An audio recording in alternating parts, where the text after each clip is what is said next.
नमस्कार साथियों, स्वागत है आप सभी का आपके अपने यूट्यूब चैनल आरजीएस पर।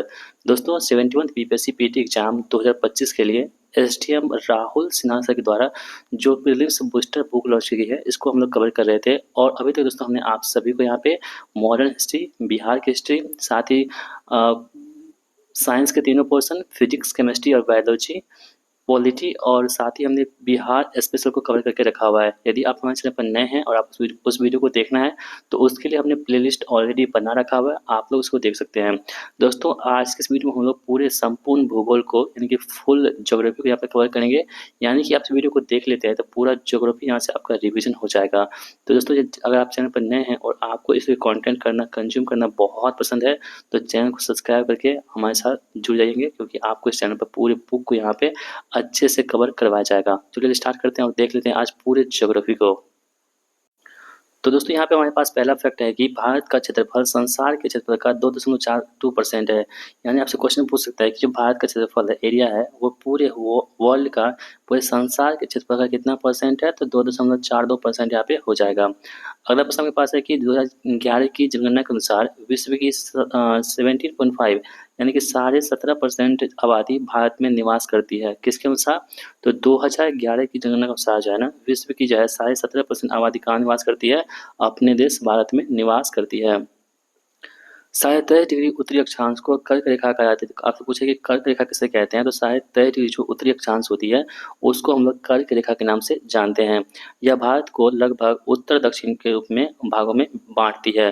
जैसे तुम्हारे पास जैसे भारत है ये, ठीक है, एक कच्चा मैप बना लेते हैं यहाँ पे। तो ये कर्क रेखा जो है ना, इसके बीचों बीच होकर गुजरती है, ठीक है। ये जो है ना भारत को उत्तर और दक्षिण में यहाँ पे, ये नॉर्थ ये साउथ में इसको डिवाइड करने का काम करता है कौन? कर्क रेखा। भारत का अक्षांशीय और देशांतरीय विस्तार 8 डिग्री 4 मिनट उत्तरी अक्षांश से 37 डिग्री 6 मिनट उत्तरी अक्षांश तक तथा 68.5 डिग्री पूर्वी देशांतर से 97 डिग्री 25 मिनट पूर्वी देशांतर के बीच में फैला हुआ है। इस बात को आप लोग ध्यान में रखेंगे।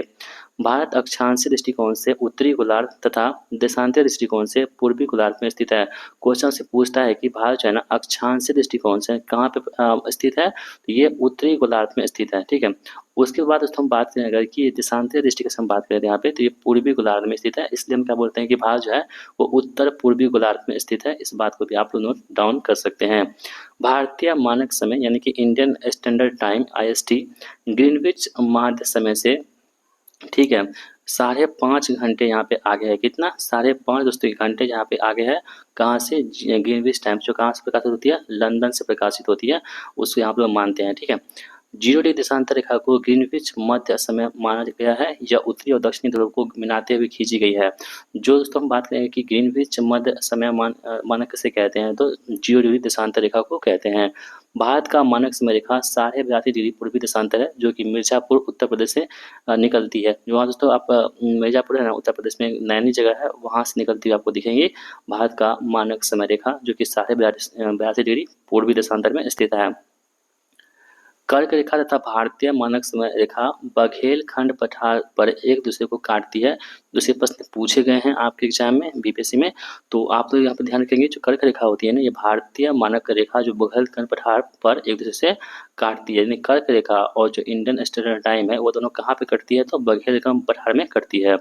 यह प्रायद्वीपीय पठार का भारत का पठार है जो आग्नेय और क्रांतीय चट्टानों से बना होता है, ठीक है दोस्तों। इसे अभी आप लोग ध्यान में रखेंगे।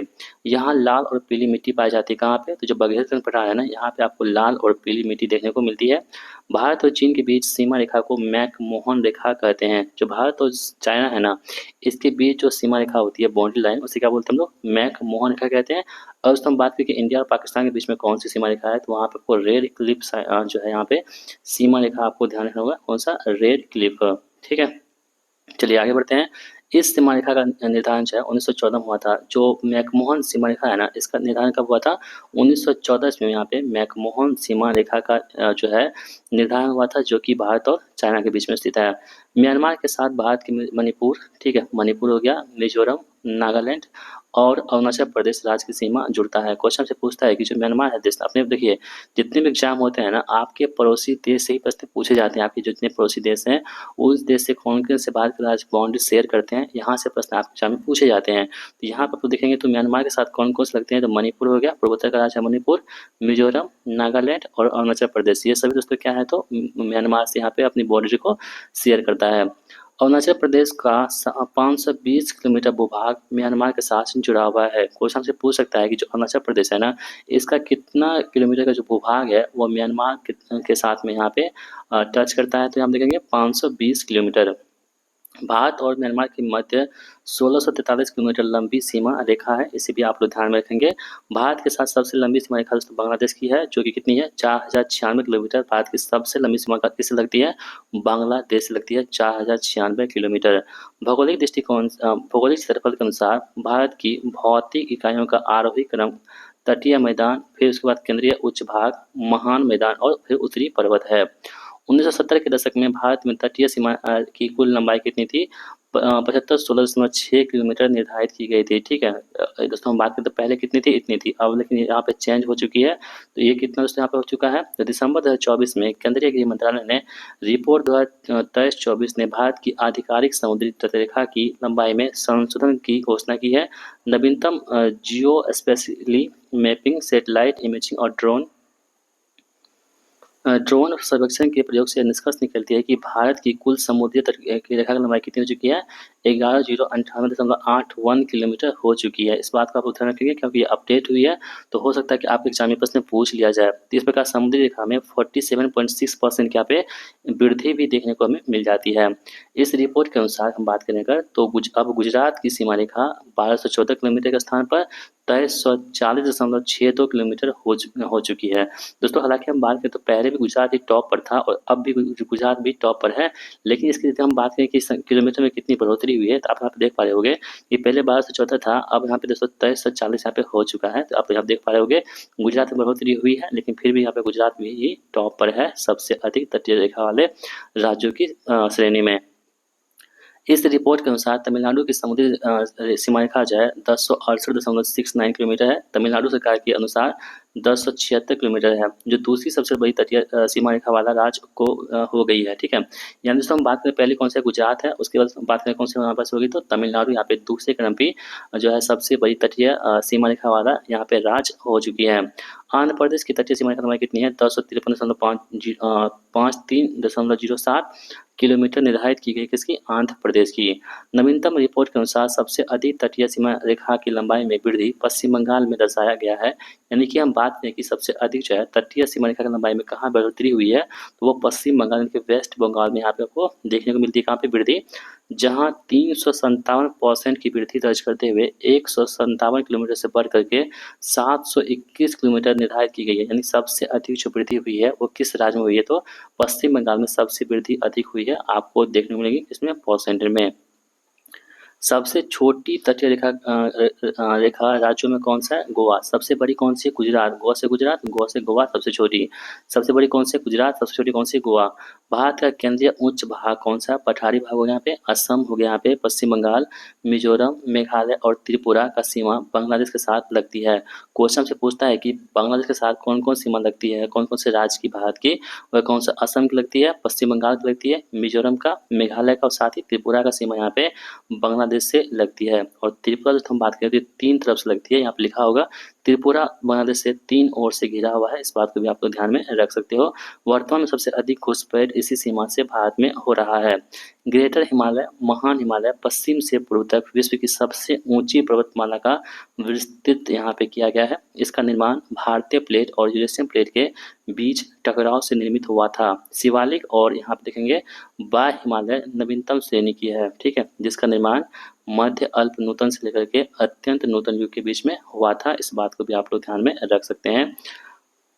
संरचनात्मक दृष्टि से मेघालय पठार जो है दक्कन पठार का ही विस्तारित भाग है। और दोस्तों हम बात करें कि मेघालय पठार की हम बात करें तो आपको लगेगा कि ये तो पूर्वी भाग है, लेकिन दोस्तों हम बात करते हैं दक्कन पठार का हिस्सा है, कौन सा, मेघालय पठार। ये प्रश्न आपके पूछे जाते हैं, ये थोड़ा सा जो है ना यहाँ पे अपवाद के रूप में होता है, तो यहाँ पे आप लोग कन्फ्यूज़ हो सकते हो, बाकी आप लोग कन्फ्यूज़ नहीं होना। जब भी आपको मेघालय पठार दिखेगा ना, वो दक्कन पठार का भाग होगा, यानी कि साउथ का ही भाग होगा। दक्कन दक्कन पठार का निर्माण क्रिटिशियस काल में हुआ था। क्वेश्चन से पूछता है कि जो दक्कन पठार है, इसका निर्माण किस काल में हुआ था? तो आपको बताना होगा यहाँ पे क्रिटिशियस काल में हुआ था। मेघालय के पठार को शिलांग का पठार भी कहते हैं, ठीक है? जो मेघालय का पठार है, इसका अन्य नाम क्या है यहाँ पे? शिलांग का पठार यहाँ पे इसका अन्य नाम हो जाएगा। यह गारो, खासी और जयंतिया पहाड़ियों से घिरा हुआ है। तो देखिए गारो, खासी, जयंतिया वहाँ की जनजाति भी है और साथ में यहाँ पे पहाड़ी भी है। तो आपको यहाँ पे कन्फ्यूज नहीं हो, जैसे आपको गारो, खासी और जयंतिया दिखेगा तो आपको सीधे कुछ नहीं सोचना है, आपको मेघालय ही टिक करना है उसमें। आपका 100% वहाँ पे क्वेश्चन सही होगा। कश्मीर घाटी की रचना एक समविनित में हुई थी। यह एक प्रकार का वलन है। इसमें चट्टानें एक दूसरे के ऊपर उठ जाती हैं और एक समतल आकृति बनाते हैं। गंगा मैदान की रचना एक क्या है? अग्रगर्त में हुई है। इससे हिमालय के उच्च वलनों के समक्ष एक फोर डीप बना हुआ है। यह एक भू सन्नति यहाँ पे हो जाती है। आगे बढ़ते हैं। इनमें नदियों के द्वारा लाए गए गाद से एक विशाल मैदान का यहाँ पे निर्माण हुआ है। रोहतास जिला धारवाड़ भूस्तरीय रचना वाला नहीं है, ठीक है? तो दोस्तों रोहतास जो है बिहार का जिला है, जो कि धारवाड़ भूस्तरीय रचना वाला यहाँ पे नहीं होगा। यह आर्कियन चट्टानों के निकायांतरण से निर्मित हुआ है। जो ये रोहतास जिला का जो चट्टान है दोस्तों, वो आर्कियन चट्टानों के कायांतरण से यहाँ पे निर्मित हुई है। भारतीय उपमहाद्वीप पूर्व में मुख्यतः गोंडवाना लैंड का ही एक भाग था। क्रिटेशियस काल के दौरान गोंडवाना लैंड में विभाजन हुआ, जो भारत, ऑस्ट्रेलिया, अफ्रीका, दक्षिण अमेरिका और अंटार्कटिका में विभाजित हो गया। उत्तर से दक्षिण की ओर पर्वत श्रेणियों का क्रम काराकोरम हो गया। देखिए उत्तर से दक्षिण की हम बात करें तो ऊपर से नीचे की ओर हम बात करें तो पहले काराकोरम, उसके बाद लद्दाख, फिर जास्कर और फिर पीर पंजाल, ठीक है? भारत की सर्वोच्च चोटी हम बात करें दोस्तों तो वो है केटू। भारत की हम बात करें यहाँ पे तो भारत की सर्वोच्च चोटी कौन सी है? केटू यानी कि गॉडविन एस्टीन है, जिसकी लंबाई कितनी है? 8611 किलोमीटर यहाँ पे इसकी लंबाई होगी, जो कि काराकोरम में स्थित है। बहुत ही इंपॉर्टेंट प्रश्न है। आपको दोस्तों ध्यान रखोगे जो भारत की सर्वोच्च चोटी है वो कौन सी है? केटू है, गॉडविन एस्टीन बोलते हैं, जिसकी यहाँ पे दोस्तों कितनी ऊंचाई? तो 8611 मीटर की ऊंचाई होगी। ये किस श्रेणी में स्थित है? तो काराकोरम यानी कि पीओके में ये अवस्थित है। गार्बिन एस्टीन को केटू के नाम से भी जानते हैं, इस बात को ध्यान रखेंगे। भारतीय सीमा के अंदर सबसे ऊंची चोटी कंचनजंगा की है। एनसीईआरटी के अनुसार ऊंचाई कितनी है? 85 से 86 मीटर यहाँ पे एनसीईआरटी के अनुसार होगी, जो कि सिक्किम में स्थित है। तो कंचनजंगा कहाँ पे? सिक्किम में, जो भारतीय सीमा के अंदर स्थित है। लेकिन हम बात करें केटू है ना, ये काराकोरम ये पीओके में स्थित है, ठीक है? तो यहाँ पे आपको कन्फ्यूजन नहीं होना होगा। यदि हम प्योरली बात करें कि इंडिया में कौन सा है तो यहाँ पे जो है कंचनजंगा होगा। और दोस्तों हम बात करें कि पीओके में कौन सा स्थित है तो वो भी क्योंकि दोस्तों आपको पता है कि पीओके तो अपना ही है, इसलिए हम लोग वहाँ पे कंसिडर करते हैं कि केटू जो है ना वो भारत का ही भाग है। और हम और मतलब प्योरली हम बात करें तो इंडियन में कौन है यहाँ पे? तो कंचनजंगा होगी, जो कि 85-86 मीटर इसकी ऊंचाई है एनसीईआरटी के अनुसार, और ये सिक्किम में स्थित हो जाएगी, ठीक है? इस बात को आप लोग नोट डाउन कर सकते हो। आगे बढ़ते हैं। हमारी आकाशगंगा में केंद्र की परिक्रमा करने में सूर्य को 250 मिलियन वर्ष यानी कि 25 करोड़ वर्ष समय लगता है। अंतर्राष्ट्रीय खगोलीय संघ यानी कि IAU के अनुसार हमारे अंतरिक्ष में 88 तारामंडल, कितने? 88 यहाँ पे तारामंडल हो जाएगा, ठीक है? जिस तारामंडल में तारे ध्रुव तारे की ओर संकेत करते हैं वह लघु सप्तऋषि या उर्सा माइनर तारामंडल होती है, ठीक है? देखिए सप्तऋषि होते हैं कहाँ पे, किस ओर संकेत करती है? जहाँ पे ध्रुव तारे की ओर संकेत करते हैं, कौन सा? सप्तऋषि। ब्रह्मांड में पल्सर तेजी से घूमने वाले न्यूट्रॉन तारे होते हैं, जो नियमित अंतराल पर विकिरण की स्पंदन उत्सर्जित करते रहते हैं। सर्वप्रथम कोपरनिकस 1543 में कहा कि पृथ्वी सूर्य के चारों ओर घूमती है। क्वेश्चन से पूछ सकता है कि सर्वप्रथम किसने कहा था कि पृथ्वी जो है वो सूर्य के चारों ओर घूमती है? तो यहाँ पे कोपरनिकस ने कहा था। सौरमंडल का प्रधान आकाश पिंड सूर्य है और यह सौरमंडल के केंद्र में स्थित है। खगोलीय इकाइयों का उपयोग आमतौर पर सौरमंडलीय दूरियों को मापने के लिए करते हैं। किसका इस्तेमाल? खगोलीय इकाइयों का। सूर्य ग्रहण तब लगता है दोस्तों, बहुत इंपॉर्टेंट है। सूर्य ग्रहण कब लगेगा? देखिए सूर्य ग्रहण तब लगता है जब चंद्रमा सूर्य और पृथ्वी के बीच में आ जाता है, ठीक है? तो बीच में कौन आता है यहाँ पे? चंद्रमा। सूर्य में क्या आएगा बीच में? चंद्रमा आएगा, ठीक है? बाकी यहाँ पे देखेंगे तो यानी कि SME से बोल सकते हैं दोस्तों, SME किसमें? सूर्य ग्रहण में। तो यहाँ पे बीच में क्या? मून, बाकी इधर सन यहाँ पर से अर्थ, यानी कि चंद्रमा जो है यहाँ पे सूर्य और पृथ्वी के बीच में जब आती है तो वहाँ पे क्या होता है? सूर्य ग्रहण लगता है। सूर्य ग्रहण जो है हमेशा दोस्तों क्या होता है? तो अमावस्या के दिन लगता है। इसको भी आप ध्यान रखेंगे। सौरमंडल का सर्वाधिक गर्म ग्रह कौन सा है? यहाँ पे शुक्र जो है सबसे अधिक गर्म ग्रह होगा, जिसे भोर का तारा, शाम का तारा और पृथ्वी का बहन के नाम से भी जानते हैं। शुक्र ग्रह को इवनिंग स्टार यानी कि शाम का तारा कहा जाता है। सबसे चमकदार ग्रह है। क्वेश्चन आपसे पूछ सकता है कि सबसे चमकदार ग्रह कौन से यहाँ पे होगा, तो होगा कौन सा यहाँ पे? इवनिंग स्टार यानी कि जो है शुक्र ग्रह सबसे चमकदार ग्रह यहाँ पे हो जाएगा।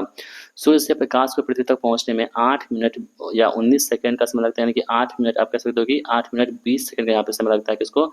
सूर्य को पृथ्वी तक पहुंचने में। ठीक है, आगे बढ़ते हैं। पृथ्वी का सूर्य की परिक्रमा करने में लगभग 365.25 दिन का यहाँ पे समय लगता है पृथ्वी का सूर्य की परिक्रमा करने में।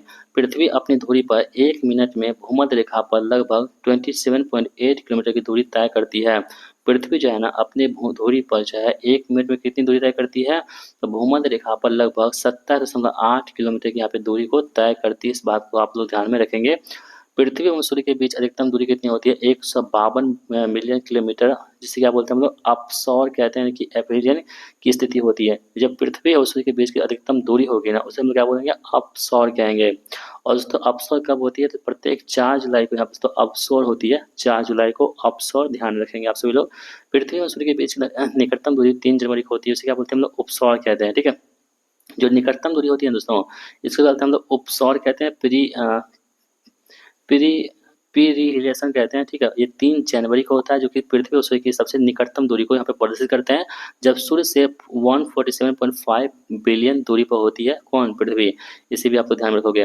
ग्लोब पर 1 डिग्री मतलब कि 1 डिग्री के अंतराल पर खींची गई अक्षांश रेखाएं कितनी होती है? 179 होती है। यानी कि 1 डिग्री पर जो अंतराल पर खींची गई अक्षांश रेखाएं होती है कितनी होती है? 179 होती है। यदि दोनों ध्रुव को भी रेखा माना जाए तो यह संख्या कितनी होगा? 181 यहाँ पे हो जाती है। 180 डिग्री देशांतर रेखा प्रधान या मोत्तर के साथ मिलकर ग्लोब पर बृहत वृत्त का यहाँ पे निर्माण करता है।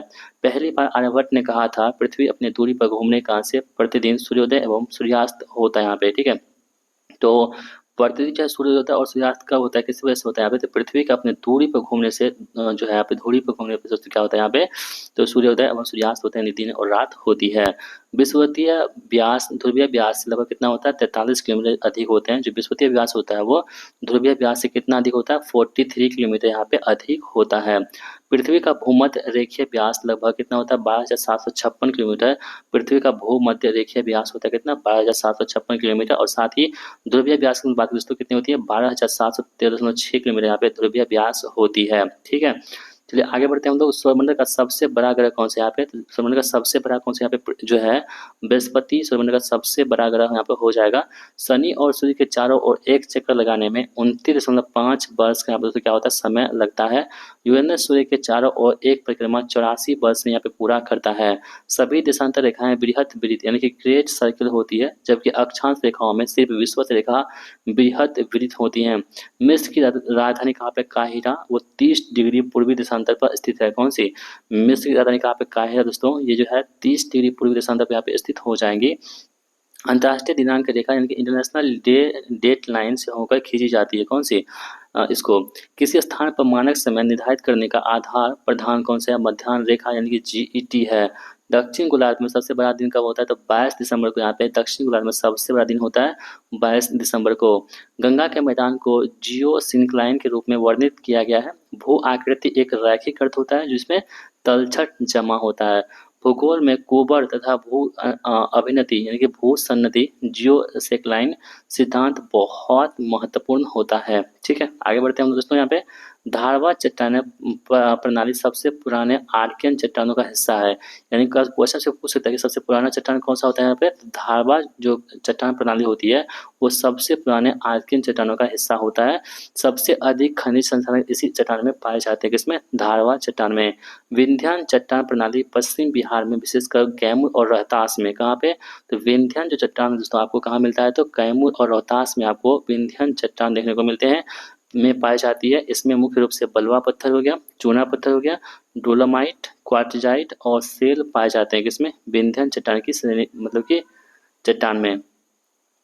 क्वाटरनरी चट्टान प्रणाली हिमालय और प्रायद्वीपीय नदियों द्वारा लाई गई अवसाद से निर्मित होती है। कौन सी? क्वाटरनरी चट्टान प्रणाली। यह सेनोजोइक युग का होता है। कौन सा? क्वाटरनरी। तृतीयक चट्टान प्रणाली पश्चिमी चंपारण जिले में पाई जाती है। ठीक है, इसे भी ध्यान रखेंगे। इसे इयोसीन ने प्लायोसीन युग तक के दौरान बनी थी। हिमालय का पर्वत प्रदेश वो कौन सा यहाँ पे शिवालिक यहाँ पे हो जाएगा। यहाँ बलुआ पत्थर पाए जाते हैं। यह हिमालय की सबसे दक्षिणतम श्रेणी है, कौन सी, शिवालिक।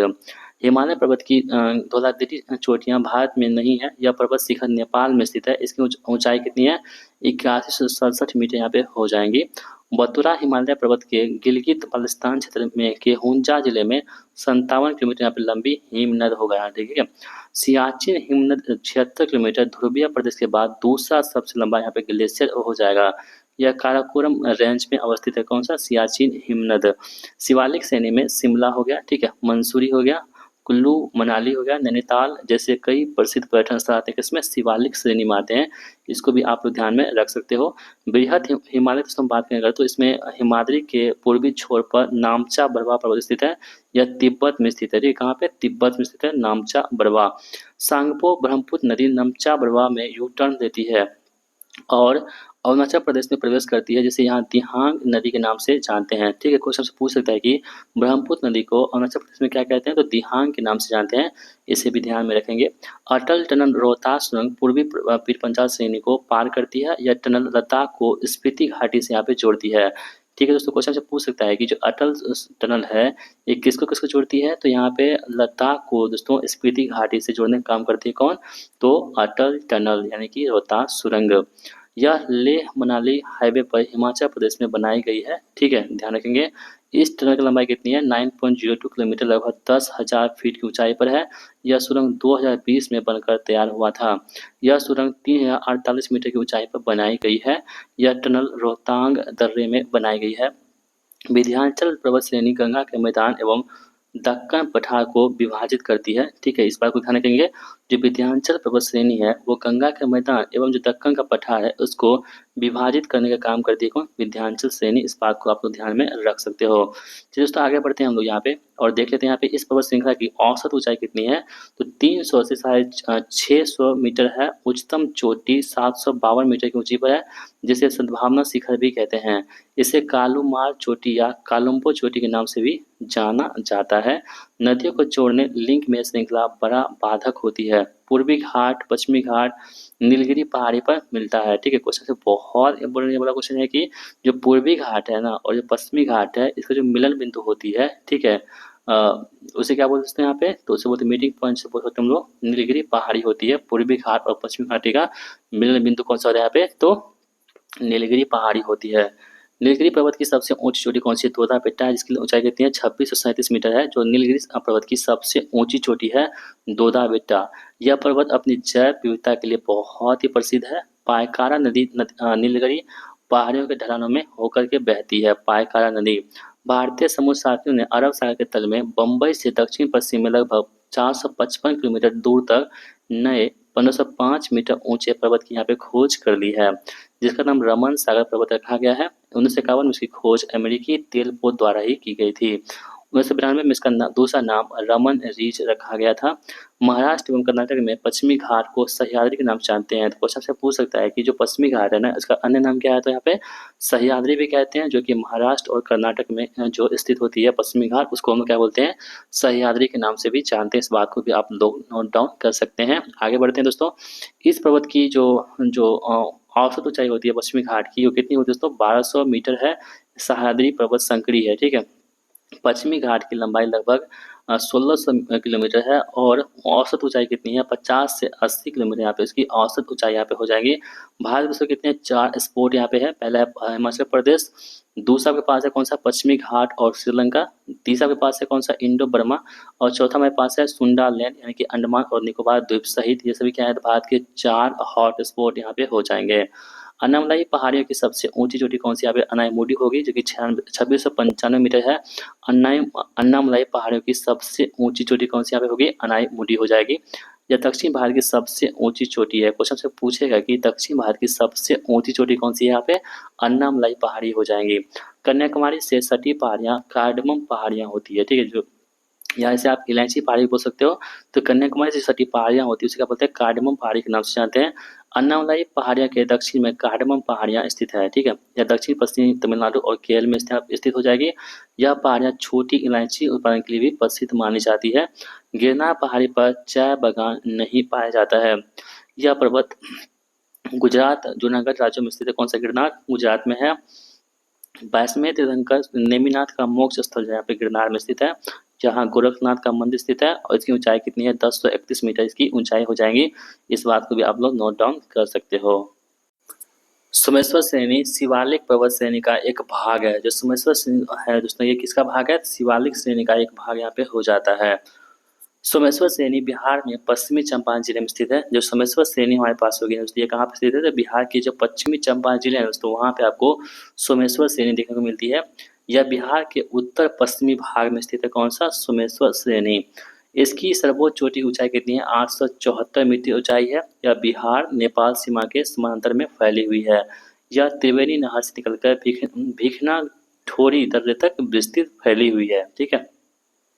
चलिए आगे बढ़ते हैं। यह प्रायद्वीपीय उच्च भूमि गोंडवाना लैंड का यहाँ पे भाग है। यह प्रायद्वीपीय पठार का हिस्सा है। यह आंध्र प्रदेश, तेलंगाना, महाराष्ट्र, मध्य प्रदेश आदि राज्यों में विस्तृत फैला हुआ है। अनामलाई इलायची की पहाड़ी और पालने की पहाड़ी अनामुडी में मिलती है, ठीक है। जो अनामलाई है, इलायची की पहाड़ी है और पालने की जो पहाड़ी है कहाँ पे मिलती है? तो अनामुडी में मिलती है। यह अन्नामलाई की सबसे ऊंची चोटी 2695 चोटी है। यह केरल के एर्नाकुलम जिले और इडुक्की जिले में स्थित है, ठीक है। ध्यान रखेंगे आप सभी लोग। अरावली, यूराल और एप्लिसियन युवा वलित पर्वत नहीं है। यह प्राचीन वलित पर्वत है। नवीन युवा वलित पर्वत हिमालय, आल्प्स, एंडीज, रॉकी आदि है। क्वेश्चन आपसे पूछ सकता है कि जो हमारे पास नवीन यानी कि युवा जो वलित पर्वत है वो कौन सा है? तो हिमालय क्या है? तो हिमालय एक वलित पर्वत है। कौन सा? युवा वाला, ठीक है। आल्प्स क्या है? तो वलित पर्वत है। एंडीज क्या है? तो नया जो युवा है कौन सा? वलित पर्वत है, ठीक है। और रॉकी यहाँ उसकी क्या बात करते हैं? यहाँ पे नवीन जो है यहाँ पे युवा वलित पर्वत यहाँ पे हो जाएगा, ठीक है। इस बात को आपको ध्यान में रखोगे। अरावली क्या है? तो पुरानी है, प्राचीन है। यूराल प्राचीन है और अल्पेशियन क्या है? यहाँ पे पुरानी जो है दोस्तों मतलब कि वलित पर्वत है। युवा वलित पर्वत हिमालय आदि का निर्माण तृतीय काल यानी कि क्रेटेशियस युग में हुआ है। क्वेश्चन से पूछता है कि जो युवा वलित पर्वत है इसका निर्माण किस काल में हुआ है? तो क्रेटेशियस काल में हुआ है। इस बात को आप तो नोट डाउन कर सकते हैं। हिमालय में हिम रेखा का औसत ऊंचाई कितनी है? 4300 मीटर से 6000 मीटर के बीच में यहाँ पे पाई जाती है। हिम रेखा पर्वतीय या ध्रुवीय क्षेत्रों में देखने को मिलती है। यह एक काल्पनिक रेखा है। इसके ऊपर हमेशा बर्फ जमी रहती है। विषुवतीय, ध्रुवीय और हिमालयी क्षेत्रों में हिम रेखा अलग अलग होती है। आल्प्स क्षेत्र न्यून हिम रेखा के अंतर्गत आता है। हिमानी क्षेत्र में वृक्ष नहीं होती है, ठीक है। आल्प्स की ऊंचाई कितनी है? तो 4809 मीटर यहाँ पे आल्प्स की ऊंचाई यहाँ पे हो जाएंगी। पूर्वी घाट क्षेत्र भूस्खलन प्रवृत्त नहीं यहाँ पे होगी। भूस्खलन मुख्य रूप से पहाड़ी क्षेत्रों में मुख्यतः वर्षा की मौसम में होती है। यह एक प्राकृतिक यहाँ पे आपदा दोस्तों हो जाएगा। पूर्वी घाट एक स्थिर क्षेत्र है। इसके ढलान कम खड़ी होती हैं, ठीक है। भारत में उत्तराखंड और हिमाचल प्रदेश राज्यों में भूस्खलन लैंडस्लाइड से सर्वाधिक प्रभावित होती है। आपने देखा होगा कई बार जो है यहाँ पे उत्तराखंड में कई बार होता है कि बस पलट जाती है। क्यों? तो यहाँ पे जो है स्लाइड हो जाती है, जिससे बहुत सारे यात्री वहाँ पे जख्मी हो जाते हैं। बहुत की मृत्यु भी वहाँ पे हो जाती है। ये घटनाएं वहाँ पे देखने को अवश्य ही मिलती है। यह भूकंपीय रूप से सक्रिय अर्थक्वेक क्षेत्र नहीं है। पूर्वी घाट की औसत ऊंचाई कितनी है? 600 मीटर। यहाँ पे पूर्वी घाट की जो है एवरेज यहाँ पे ऊंचाई हो जाएगी कितनी? 600 मीटर, ठीक है। चलिए आगे बढ़ते हैं हम लोग यहाँ पे। आगे हमारे पास दोस्तों यहाँ पे है कि लिखापानी हिमनद भारत के अरुणाचल प्रदेश में स्थित है। यह हिमनद म्यांमार सीमा पर अवस्थित है। लिखापानी हिमनद मुल्ला, मरक्कत और बोलन पर्वतीय यहाँ पे दर्रे हो जाएंगे। कौन सा? मुल्ला, मरक्कत और बोलन। इसे पास यानी गैप भी कहा जाता है। बोलन दर्रा पाकिस्तान के बलूचिस्तान प्रांत में स्थित है। जो बोलन दर्रा है ना, ये कहाँ पे स्थित है? तो पाकिस्तान के जो बलूचिस्तान प्रांत है वहां पे स्थित हो जाएगा। मुल्ला दर्रा पाकिस्तान के काराकोरम पर्वत श्रृंखला में अवस्थित है। गुजेराब दर्रा उत्तरी पाकिस्तान में और चीन के बीच जिजियांग के बीच में काराकोरम पर्वतमाला में स्थित एक पहाड़ी दर्रा है। दक्कन ट्रैप का निर्माण क्रेटेशियस काल के दौरान बड़े पैमाने पर ज्वालामुखीय विस्फोटों के परिणाम स्वरूप हुआ था। छोटानागपुर पठार अग्र गंभीर है। झारखंड राज्य का अधिकांश भाग इस पठार के अंतर्गत आता है। किसमें? छोटानागपुर पठार के अंतर्गत आता है। इसके मध्य पश्चिम भाग को पैटलैंड यानी कि पाट भूमि भी कहा जाता है। अग्र गंभीर पठार वलित पर्वत श्रृंखला के सामने या किनारे स्थित होता है, ठीक है। छोटा नागपुर पठार खनिजों यानी कोयला हो गया, लोह-अयस्क हो गया, मैंगनीज हो गया, तांबा, अभ्रक आदि के रूप में यहाँ पे प्रसिद्ध होती हैं। छोटा नागपुर पठार दामोदर घाटी को खनिज का हृदय स्थल और औद्योगिक भारत का हृदय स्थल के नाम से भी जानते हैं। और कई बार ये प्रश्न पूछे जा चुके हैं कि जो भारत का हृदय स्थल किसे कहते हैं यहाँ पे, तो छोटा नागपुर पठार को भारत का हृदय स्थल के नाम से जानते हैं। दंडकारण्य क्षेत्र उड़ीसा, छत्तीसगढ़, तेलंगाना, मध्य प्रदेश, महाराष्ट्र और आंध्र प्रदेश में फैला हुआ है। दंडकारण्य मुख्यतः छत्तीसगढ़ राज्य में स्थित है। दोस्तों हम बात दंडकारण्य जो पठार है ना, ये मुख्यतः यानी कि मेन रूप से कहाँ देखने को मिलती है, तो छत्तीसगढ़ राज्य में आपको मेनली देखने को मिलता है। मध्य प्रदेश का बालाघाट जिले और महाराष्ट्र के गढ़चिरौली जिले में दंडकारण्य पठार का विस्तार है। कहाँ कहाँ पे, तो मध्य प्रदेश का जो बालाघाट जिला है और जो महाराष्ट्र का गढ़चिरौली जिला है, यहाँ पे आपको दंडकारण्य पठार का विस्तार देखने को मिलते हैं। दंडकारण्य क्षेत्र में पश्चिम में अबू झमार हिल्स और पूर्वी तक घाट तक यहाँ पे फैला हुआ है। दंडकारण्य सूखाग्रस्त क्षेत्र है, यहाँ आदिवासी और जनजाति आबादी यहाँ पे निवास करती हैं। भोवन पहाड़ मेघालय पठार का एक अंश नहीं है। भोवन की पहाड़ियाँ असम के बराक घाटी में कछार जिले में स्थित है, जो मणिपुर और मिजोरम की सीमा से यहाँ पे लगी हुई है। कौन सी, भोवन की पहाड़ियाँ। जोजिला सुरंग श्रीनगर को लेह से जोड़ती है। क्वेश्चन से पूछ सकता है कि जो श्रीनगर को लेह से कौन जोड़ती है, तो यहाँ पे जोजिला सुरंग जोड़ती है। जोजिला सुरंग लद्दाख के कारगिल जिले में स्थित है। ठीक है, जो लद्दाख का कारगिल जिला है ना, वहीं पर आपको क्या मिलता है, तो जोजिला सुरंग देखने को मिल जाते हैं।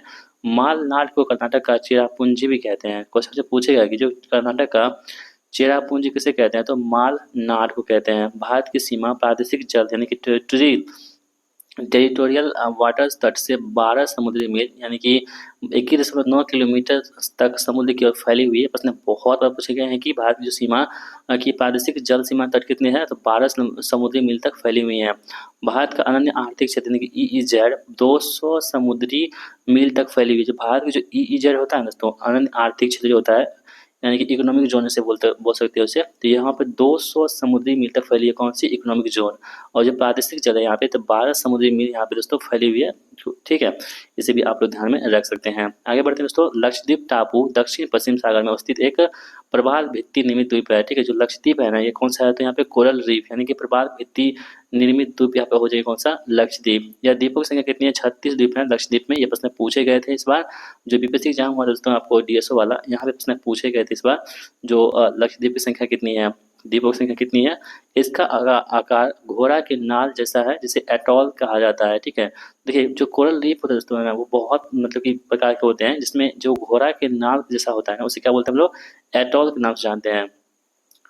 उत्तराखंड का अल्मोड़ा जिला तिब्बत सीमा से नहीं लगा हुआ है। उत्तराखंड जिला पिथौरागढ़ नेपाल और तिब्बत दोनों के साथ सीमा साझा करता है। कौन सा, उत्तराखंड जिला। मध्य प्रदेश का सर्वाधिक लंबी सीमा उत्तर प्रदेश के साथ लगती है और उत्तर प्रदेश का सर्वाधिक सीमा रेखा मध्य प्रदेश से लगती है। इस बात को भी आप लोग ध्यान रखोगे।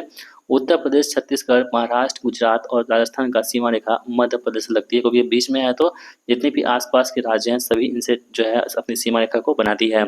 विदर्भ एक प्रादेशिक उपनाम है, भारत में महाराष्ट्र का अंग है। जो विदर्भ हमारे पास होगा दोस्तों, ये क्या है, तो प्रादेशिक नाम है, ये भारत में महाराष्ट्र का अंग है। यह महाराष्ट्र राज्य का विदर्भ उत्तर पूर्वी प्रादेशिक क्षेत्र यहाँ पे हो जाएगा। पाट अंचल, पाट रीजन झारखंड में स्थित है। क्वेश्चन से पूछे, ये पाट अंचल है, ये कहाँ पर स्थित है, ये झारखंड राज्य में देखने को मिल जाती है। अनवरत अपरदन से यह क्षेत्र पाट लैंड्स में तब्दील हो गया है। झुमरी तलैया उत्तराखंड राज्य में स्थित है। यह कोडरमा जिला के लिए अंतर्गत आता है और इसके संगीत के लिए फेमस है झुमरी तलैया। क्षेत्रफल के अनुसार सही अवरोही क्रम यहाँ पे मध्य प्रदेश होगा, उसके बाद उत्तर प्रदेश होगा, उसके बाद आंध्र प्रदेश, फिर और बिहार। यहाँ पे क्षेत्रफल के अनुसार यहाँ पे अवरोही यानी कि घटते क्रम में दिया गया है। क्षेत्रफल के क्रम में भारत के 3 बड़े राज्य, पहला राजस्थान, पहला टॉप पे आता है राजस्थान, सबसे अधिक जो क्षेत्रफल है भारतीय में किसका है, राजस्थान का। उसके बाद उसको किसका आता है, मध्य प्रदेश का। उसके बाद तीसरे नंबर पर कौन सा आता है, महाराष्ट्र। यहाँ दोस्तों क्षेत्रफल के अनुसार यहाँ पे आता है। भारत में जनसंख्या के अनुसार तीसरा एवं क्षेत्रफल के अनुसार 12वां जिला राज्य कौन सा, यहाँ पे बिहार। यानी क्षेत्रफल दोस्तों हम बात करें अगर तो कितना आता है, 12वें स्थान पे जो है क्षेत्रफल में आता है। और हम जनसंख्या की बात करें तो 3rd नंबर पे यहाँ पे जनसंख्या में आता है कौन, बिहार अपना तीसरे स्थान पर आता है पूरे भारत में। बिहार का क्षेत्रफल भारत के क्षेत्रफल कितना है, 2.86% है। हम बात करें बिहार के संदर्भ में, तो जो यहाँ पे हम बात करें दोस्तों, तो बिहार का क्षेत्रफल है ना, वो भारत के क्षेत्रफल का कितना है, 2.86% यहाँ पे हो जाएगा। 2011 की जनगणना के अनुसार बिहार की जनसंख्या कितनी है, लगभग 11 यहाँ पे करोड़ दोस्तों यहाँ पे थी। ठीक है, जनसंख्या थी, इस बात का आप ध्यान रखेंगे। असम कुल मिलाकर 7 राज्यों से घिरा हुआ है। यह अरुणाचल प्रदेश हो गया, नागालैंड, मणिपुर, मिजोरम, त्रिपुरा, मेघालय और पश्चिम बंगाल से घिरा हुआ है। भारत का सबसे बड़ा क्षेत्रफल वाला जिला वो है कौन सा? कच्छ, जो कि गुजरात राज्य में स्थित है, जिसका 45,652 वर्ग किलोमीटर में फैला हुआ जिला है। भारत का सबसे बड़ा जिला है जो कि कच्छ है। भारत की 9 राज्यों की सीमा रेखा समुद्र तट से घिरी हुई है। कितने राज्यों की? तो 9 ऐसे राज्य हैं जिसकी सीमा जो है वो समुद्री तट सीमा से टच करती हैं, जैसे कि केरल हो गया, कर्नाटक, उसके बाद गोवा, उसके बाद महाराष्ट्र, गुजरात, पश्चिम बंगाल, उड़ीसा, आंध्र प्रदेश और तमिलनाडु। ये सभी ऐसे राज्य हैं 9 जो कि सीमा जिसकी समुद्र तट से घिरी हुई हैं, लगी हुई हैं। सबसे छोटा तटीय सीमा वाला राज्य कौन सा है? गोवा है, जो कि 100 किलोमीटर से अधिक में फैला हुआ, और सबसे बड़ा कौन सा यहाँ पे? गुजरात होगा। गुजरात राजधानी कहाँ पे? गांधीनगर में दोस्तों, तो ये सभी को पता है यहाँ पे। चलिए नेक्स्ट हमारे पास एक राजस्थान की राजधानी कहाँ पे? जयपुर में स्थित है, इसे पिंक सिटी के नाम से जानते हैं, इसी का ध्यान रखेंगे। जयपुर में हवा महल है, इसका निर्माण कब हुआ था? 1799 ईस्वी में प्रताप सिंह ने करवाया था। क्वेश्चन से पूछ सकता है कि हवा महल कहाँ पे? पहली बात तो ये जयपुर में स्थित है राजस्थान में, और इसका निर्माण कब हुआ था? 1799 में इसका निर्माण होता है, किसके द्वारा? तो प्रताप सिंह के द्वारा इनका निर्माण होता है। यूनेस्को के विश्व धरोहर सूची में जयपुर को 2019 में शामिल किया गया था, ये भी ध्यान रख सकते हैं आप सभी लोग। यूनेस्को की जितनी भी साइट होती है ना, वो सभी आपके एग्जाम में प्रश्न पूछे जाते हैं, तो आप लोग इसे ध्यान में रखेंगे। उत्तर पूर्वी भारत का स्कॉटलैंड किसे कहते हैं? तो मेघालय को उत्तर पूर्वी भारत का स्कॉटलैंड के नाम से जानते हैं। किसे? मेघालय को। शिलोंग शहर को पूर्व का स्कॉटलैंड कहा जाता है। जो शिलोंग शहर है ना, देखिए जो हम भारत का स्कॉटलैंड किसे कहते हैं, तो उत्तर पूर्वी भारत का स्कॉटलैंड किसे कहते हैं? ठीक है, नॉर्थ ईस्ट का वह कौन सा? मेघालय। और हम बात करें शिलोंग शहर को जो है पूर्व का स्कॉटलैंड कहते हैं। यदि इसे पूर्व कहेगा ना, ईस्ट का स्कॉटलैंड किसे कहते हैं? तो शिलोंग को कहते हैं। और उत्तर पूर्वी यदि कर देगा, नॉर्थ ईस्ट कर देगा, तो आपको वहाँ पे मेघालय टिक करना होगा। ठीक है। द्रविड़ियन प्रजाति भारत में मुख्य रूप से दक्षिण भारत में संकलित है। यह प्रजाति द्रविड़ भाषा परिवार तमिल हो गया यहाँ पे, कन्नड़, मलयालम, तेलुगु में से संबंधित है। 2011 की जनगणना के अनुसार पंजाब, हरियाणा, चंडीगढ़, दिल्ली तथा पुडुचेरी में जनजातीय समुदाय नहीं है। यानी दोस्तों हम बात करें तो जो एसटी यहाँ पे है, कहाँ पे? पंजाब में नहीं है, हरियाणा में भी नहीं है, चंडीगढ़, दिल्ली, पुडुचेरी में आपको जनजातीय समुदाय देखने को नहीं मिलते हैं। गद्दी जनजाति हिमाचल प्रदेश में निवास करती है। क्वेश्चन से पूछेगा जो गद्दी जनजाति है वो कहाँ निवास करती है, तो इनका निवास स्थल कहाँ पे? हिमाचल प्रदेश में है। ये लोग पशु चारक होते हैं, ठीक है, इसे भी ध्यान रख सकते हो, यानी कि ट्रांस ह्यूमन होते हैं। बोडो जनजाति मुख्यतः असम राज्य में निवास करती है। जो बोडो जनजाति है बोडो, वो कहाँ निवास करती है? असम राज्य में निवास करती है। यह एक निर्जातीय और बहुभाषी समूह है। कौन सा? बोडो जनजाति। गारो जनजाति मेघालय के अलावा असम में भी है, मिजोरम में भी है, नागालैंड, त्रिपुरा तथा पश्चिम बंगाल राज्यों में भी पाई जाती है। भील जनजाति महाराष्ट्र में पाई जाती है। भील कहाँ पे? महाराष्ट्र में पाई जाती है भील जनजाति। इसके अलावा गुजरात में भी है, वो मध्य प्रदेश में भी है, छत्तीसगढ़ में, और महाराष्ट्र, त्रिपुरा, आंध्र प्रदेश, कर्नाटक, राजस्थान आदि राज्यों में भी पाई जाती है। कौन सी? भील जनजाति। 2011 की जनगणना के अनुसार भारत का सबसे बड़ा आबादी वाला जनजाति कौन सी? भील है। बहुत इंपोर्टेंट है, ध्यान रखेंगे। अगर आपको पूछे कि जनगणना का प्रश्न आए आपके एग्जाम में और पूछ ले कि 2011 की जनगणना के अनुसार भारत का सबसे बड़ा आबादी वाला जनजाति कौन सा? यहाँ पे तो भील जनजाति हो जाएगी। टोडा जनजाति तमिलनाडु और कर्नाटक में पाई जाती है। ठीक है, जो टोडा जनजाति है ये कहाँ मिलती है आपको? तो मेनली तो तमिलनाडु में, उसके बाद कहाँ पे? कर्नाटक में आपको टोडा जनजाति देखने को मिलती है। भरमौर जनजाति क्षेत्र हिमाचल प्रदेश में स्थित है। जो भरमौर जनजाति क्षेत्र ये कहाँ पे मिलती है? हिमाचल प्रदेश में देखने को मिलती है। मणिपुर की मध्य घाटी में संकलित और गैर अनुसूचित लोगों को मैतेई कहा जाता है। ठीक है, अभी आपने सुना होगा कि मैतेई और जो यहाँ पे जनजाति है उसके बीच में संघर्ष हुआ था। तो मणिपुर की जो मध्य घाटी में संकलित और गैर अनुसूचित लोगों को मैतेई कहा जाता है, और यह अनुसूचित जनजातियों की सूची में शामिल होने की मांग कर रही है, जिसकी वजह से यहाँ पे दोस्तों बहुत ही दंगा फसाद हुआ था। गंगा की जलोढ़ मृदा की गहराई भूमि सतह के नीचे लगभग 6000 मीटर तक होती है, इसे भी ध्यान रखेंगे। गंगा नदी घाटी में जलोढ़ मिट्टी का सामान्यतः गहराई 1000 से लेकर के 2000 मीटर तक है, जो ऊपरी भाग में कम और निचले भाग में अधिक पाई जाती हैं। देवप्रयाग में अलकनंदा एवं भागीरथी नदी मिलकर के गंगा नदी का निर्माण करती है। क्वेश्चन से पूछेगा जो ऐसा कौन सा जगह है जहाँ पर अलकनंदा और भागीरथी नदी कहाँ करती आपस में मिलती है, और वो दोस्तों कहाँ मिलती है? तो देवप्रयाग मिलती है। कौन सी? अलकनंदा और भागीरथी। और गंगा नदी का यहाँ पे निर्माण करती है विष्णुप्रयाग में धौली गंगा और अलकनंदा नदियों का संगम होता है। तो क्वेश्चन आपसे पूछेगा कि जो अलकनंदा और भागीरथी मिलती है वो कहाँ पे मिलती है, तो अलकनंदा और भागीरथी मिलती कहाँ पे, देवप्रयाग में। और जहाँ पे है धौली गंगा और जो अलकनंदा है ये कहाँ मिलती है, तो विष्णुप्रयाग में मिलती है। इसको भी आप लोग ध्यान में रख सकते हैं। भारत की सबसे बड़ी अपवाह क्षेत्र नदी गंगा है, जिसकी लंबाई कितनी है, 2525 किलोमीटर है, जो भारत की सबसे लंबी अपवाह क्षेत्र की नदी है। गंगा नदी उत्तराखंड राज्य से निकल के बंगाल की खाड़ी तक अपवाह क्षेत्र में है, यानी कि इसका उद्गम कहाँ पे है, उत्तराखंड से निकलती कौन सी, गंगा नदी। बराकर और उत्तरी कोयल नदी नदी घाटी की उप नदियां हैं, ठीक है। बराकर हो गया और जो उत्तरी कोयल है ये गंगा नदी घाटी की उप नदियां यहाँ पे हो जाएंगी। बिहार राज्य में गंगा नदी की कुल लंबाई कितनी है, 445 किलोमीटर है बिहार में गंगा नदी की लंबाई। बिहार के पटना जिले में गंगा नदी का प्रवाह क्षेत्र कितना है, 99 किलोमीटर सबसे लंबी है, ठीक है। यानी सबसे अधिक जो लंबी वो कहाँ से गुजरती है गंगा नदी, तो पटना जिले से गुजरती है, जो कितनी 99 किलोमीटर में गुजरती है। बिहार में गंगा नदी 12 जिले से होकर प्रवाहित होती है। ये है बक्सर, भोजपुर, सारण, पटना, वैशाली, समस्तीपुर, बेगूसराय, मुंगेर, खगड़िया, कटिहार, भागलपुर और लखीसराय से होकर दोस्तों ये 12 ऐसे राज्य हैं जहाँ से बिहार में गंगा नदी से होकर प्रवाहित होती हैं। पुनपुन नदी फतुहा के पास गंगा में मिलती है। क्वेश्चन से पूछेगा जो पुनपुन नदी है ना कहाँ पे मिलती है, गंगा से, तो फतुहा के पास जो है वो गंगा से मिलती है कौन सी, पुनपुन नदी, ठीक है। गंडक नदी का दूसरा नाम क्या है, नारायणी नदी है। इसका अन्य नाम सालग्रामी भी है। गंडक सारण जिले में सोनपुर के समीप पहलेजा घाट के निकट गंगा से मिलती है। जो गंडक नदी है दोस्तों ये कहाँ मिलती है, सारण जिले में सोनपुर के समीप पहलेजा घाट के निकट गंगा से मिलती है कौन सी, तो यहाँ पे गंडक नदी। ब्रह्मपुत्र नदी की सहायक नदियां सुबनसिरी हो गया, मानस हो गया, लोहित, ठीक है। सुबनसिरी, महानद और लोहित। धनसिरी, तिस्ता, कामेंग, बुरोई, बेकी, ये सभी दोस्तों क्या है, तो असम की ब्रह्मपुत्र नदी की सहायक नदियां हैं। कौन कौन सी, सुबनसिरी, मानस, लोहित, धनसिरी, तिस्ता, कामेंग, बुरोई, बेकी, ये सभी दोस्तों क्या है, तो ब्रह्मपुत्र नदी की सहायक नदियां यहाँ पे हो जाएंगी। भारत में यारलुंग तंगसपो नदी को ब्रह्मपुत्र के नाम से भी जानते हैं, इसे भी आप ध्यान रखोगे।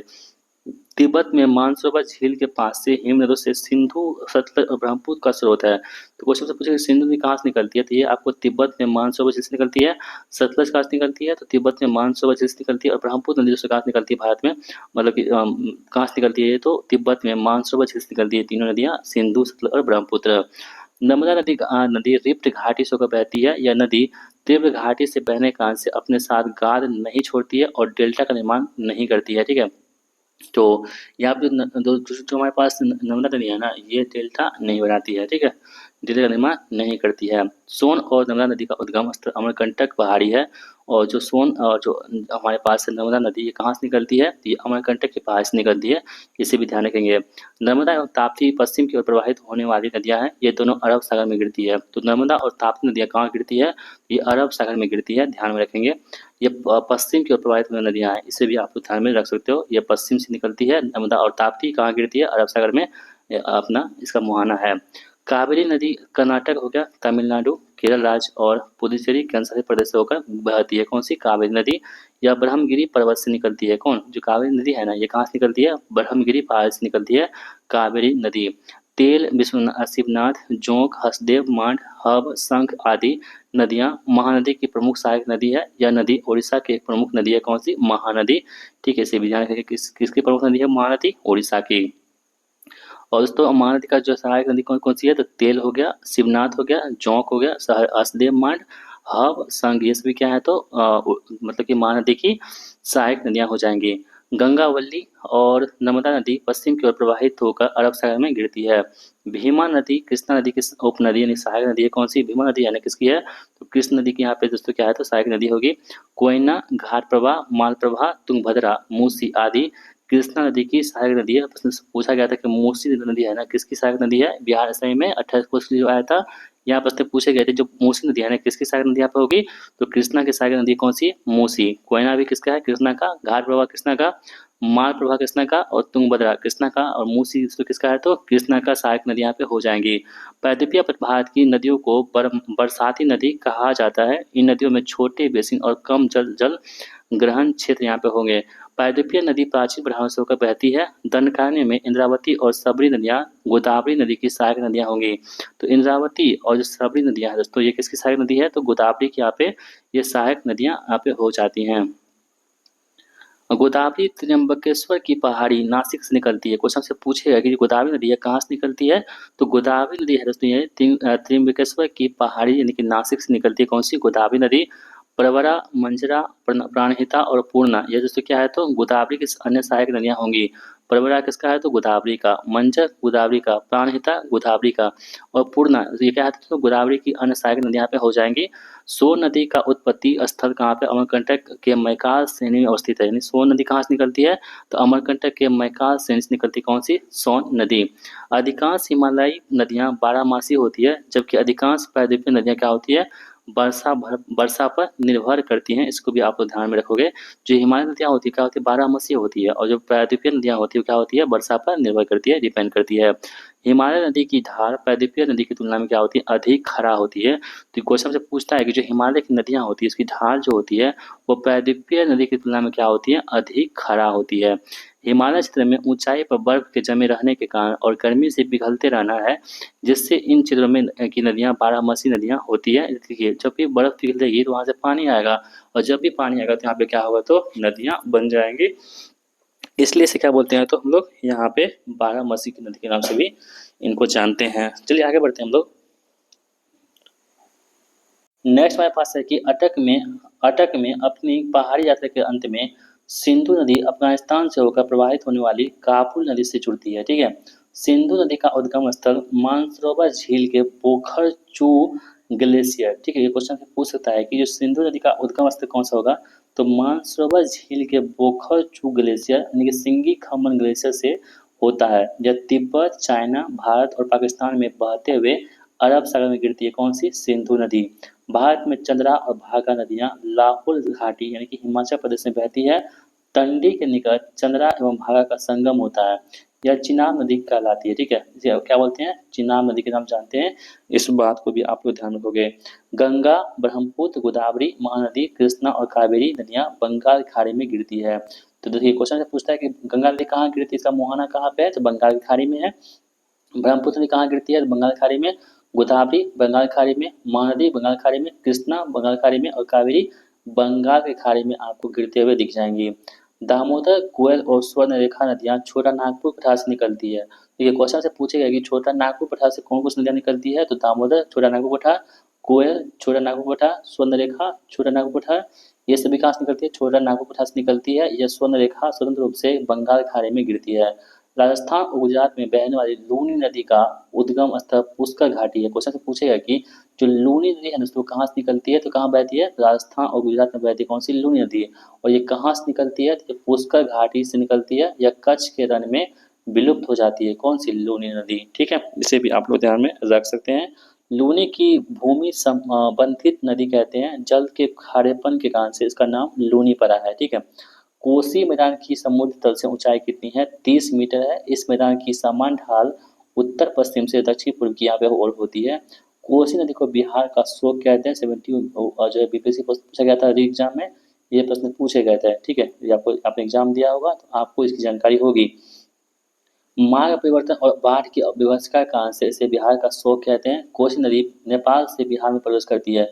जो कोसी नदी है ना दोस्तों, ये नेपाल से है ना बिहार में प्रवेश करती है। कोसी का उद्गम स्थल गोसाईनाथ हिमालय पर्वत है। हिमालय पर्वत में 7 धाराएं यहाँ पे दोस्तों बहती हैं। कोसी नदी कटिहार में कुर्सेला में गंगा से मिल जाती है। क्वेश्चन से पूछता है कि कोसी नदी है ना गंगा पे कहाँ पे मिलती है? तो कटिहार के कुर्सेला में गंगा में मिल जाती है। इस बात को भी आप लोग नोट डाउन करेंगे। त्रिवेणी नहर में गंडक नदी से पानी आता है। क्वेश्चन से पूछता है कि त्रिवेणी नहर में का पानी कहाँ से आता है? तो गंडक नदी से पानी आता है। गंडक नदी पर वाल्मीकि नगर में इसके ऊपर बांध बनाया गया है। चौर का अर्थ होता है डेल्टा, जिसे जलोढ़ तलछट भी कहते हैं, जो नदी के मुहाने पर बनती है। कंकर बांगर क्षेत्र में पाए जाते हैं। कयाल क्षेत्र में तटीय पक्ष जल यानी कि बैक वाटर को कहा जाता है। ठीक है। यह लेगुर प्रकार का सबसे उथले समुद्र जल के निकायों को संदर्भित करता है। पंजाब में मैदान को मांड कहते हैं। जो पंजाब में जो मैदान होते हैं उसे क्या बोलते हैं हम लोग? मांड के नाम से जानते हैं। स्वर्णरेखा नदी नगरी गांव के पास की पहाड़ी से निकलती है। इस नदी पर हुंड्रू जलप्रपात स्थित है। क्वेश्चन से पूछता है कि जो स्वर्णरेखा नदी है ना, मतलब कि वो किस नदी पर स्थित है? मतलब कि हुंड्रू जलप्रपात जो है ना, वाटरफॉल, ये किस नदी पर स्थित है? ये आपके स्वर्णरेखा नदी पर स्थित है। इसे भी ध्यान रखेंगे। काली नदी, महाकाली नदी भारत और नेपाल के बीच सीमा रेखा बनाती है। यह नदी तिब्बत सीमा के पास लिपुलेख दर्रे के पास काला पानी से निकलती है। इसे ध्यान रखेंगे, बहुत इंपॉर्टेंट है। कई बार जो ये विवादित प्रश्न होते हैं, मतलब कि विवादित है ये चीजें, तो आपके प्रश्न पूछ ले जाते हैं। भारत में से शारदा नदी भी कहते हैं काली नदी को। भवानी द्वीप कृष्णा की सरिताओं के मध्य स्त्रियां हो जाएंगी। तुंगभद्रा, पेनगंगा और महानदी पूर्व दिशा में प्रवाहित होता होता है और बंगाल की खाड़ी में गिरती है। जो तुंगभद्रा यहाँ पे होगा, पेनगंगा हो गया और महानदी, ये सभी क्या दोस्तों, ये पूर्व दिशा में प्रवाहित होती है, ठीक है, ईस्ट में। और ये बंगाल की खाड़ी में इसका मुहाना है, यानी वहाँ पे गिर जाती है। जबकि नर्मदा दोस्तों है और अरब की खाड़ी में गिरती है नर्मदा, आपको पता है। गंगा नदी के किनारे तट पर स्थित सबसे बड़ा शहर कौन सा? यहाँ पे कानपुर सबसे बड़ा सा होगा, जो कि यूपी का है। यह चमड़ा और वस्त्र उद्योग के लिए उत्तर भारत में प्रसिद्ध है। इसे कानपुर को इसलिए से मैनचेस्टर भी कहते हैं। ठीक है। उत्तर काशी शहर भागीरथी नदी के किनारे स्थित है। यह उत्तराखंड राज्य का एक जिला है, उत्तरकाशी।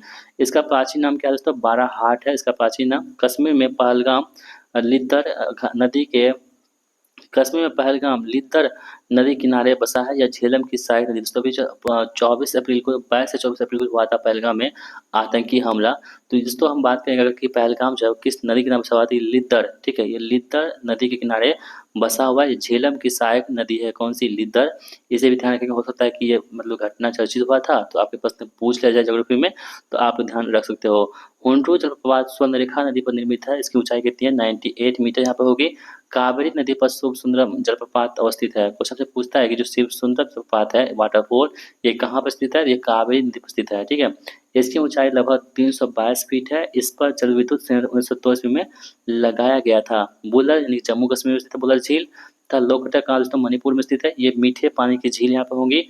चिल्का झील कहाँ पे? उड़ीसा में। तथा सांभर कहाँ पे? राजस्थान में लवनिया झील होगा, ठीक है। यानी चिल्का झील और जो सांभर झील है, ये लवनिया झील है, इसमें नमक पाया जाएगा। जबकि बुलर झील और जो लोकटक झील दोस्तों, ये आपको कहाँ मीठा जल है। बुलर कहाँ पे? जम्मू कश्मीर में। और लोकटक कहाँ पे? मणिपुर में आपको देखने को मिल जाते हैं। बिहार के कैमूर जिले में तेल्हार कुंज जलप्रपात अवस्थित है। क्वेश्चन से पूछता है जो तेल्हार कुंज जलप्रपात है ना, ये कहाँ पर स्थित है? तेल्हार, ये आपको कैमूर जिले में स्थित है। कौन सा? तेल्हार मतलब कि कुंड जलप्रपात है।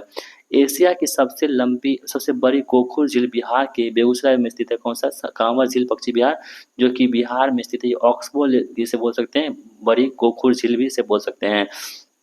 कांवर झील बेगूसराय जिले में स्थित बिहार का प्रथम रामसर आर्द्रभूमि यानी कि वेटलैंड स्थल है। इसी विधान की बिहार की जो पहली बार होती है ना, बहुत ज़्यादा इंपॉर्टेंट होती है, इसलिए इसे आप लोग कंसिडर कर सकते हो, याद रख सकते हो। बिहार का दूसरा और तीसरा रामसर साइट दोस्तों जमुई जिले का नागी और नकटी पक्षी अभयारण्य है, और रिसेंटली इसे ऐड किया गया था, इसलिए इंपॉर्टेंट आपके लिए होगा। थार मरुस्थल की सिंचाई करने वाली इंदिरा नदी का उद्गम स्थल कहाँ पे? हरिके बैराज है। यानी कि जो इंदिरा नदी कहाँ से निकलती है? तो हरिके बैराज से निकलती है। सतलज और ब्यास नदी के संगम पर हरिके बैराज निर्मित है। क्वेश्चन से पूछता है कि जो हरिके बैराज है ना, किसके कहाँ पर स्थित है? तो सतलज और जो ब्यास नदी है, इसके संगम पर स्थित है। कौन सा? हरिके बैराज। इंदिरा गांधी नहर भारत की सबसे लंबी यानी कि 649 किलोमीटर की नहर है। कौन सा? इंदिरा गांधी नहर भारत की सबसे लंबी नहर हो जाएंगी। भारत का सबसे ठंडा शुष्क स्थान कौन सा? यहाँ पे लेह लद्दाख यहाँ पे हो जाएगा। भारत में मानसून सीजन में अधिकांश चक्रवातों की उत्पत्ति 10 डिग्री उत्तरी अक्षांश से 15 डिग्री उत्तरी अक्षांश के मध्य होती है। चक्रवात के केंद्र को चक्षु कहते हैं, यानी कि आई कहा जाता है।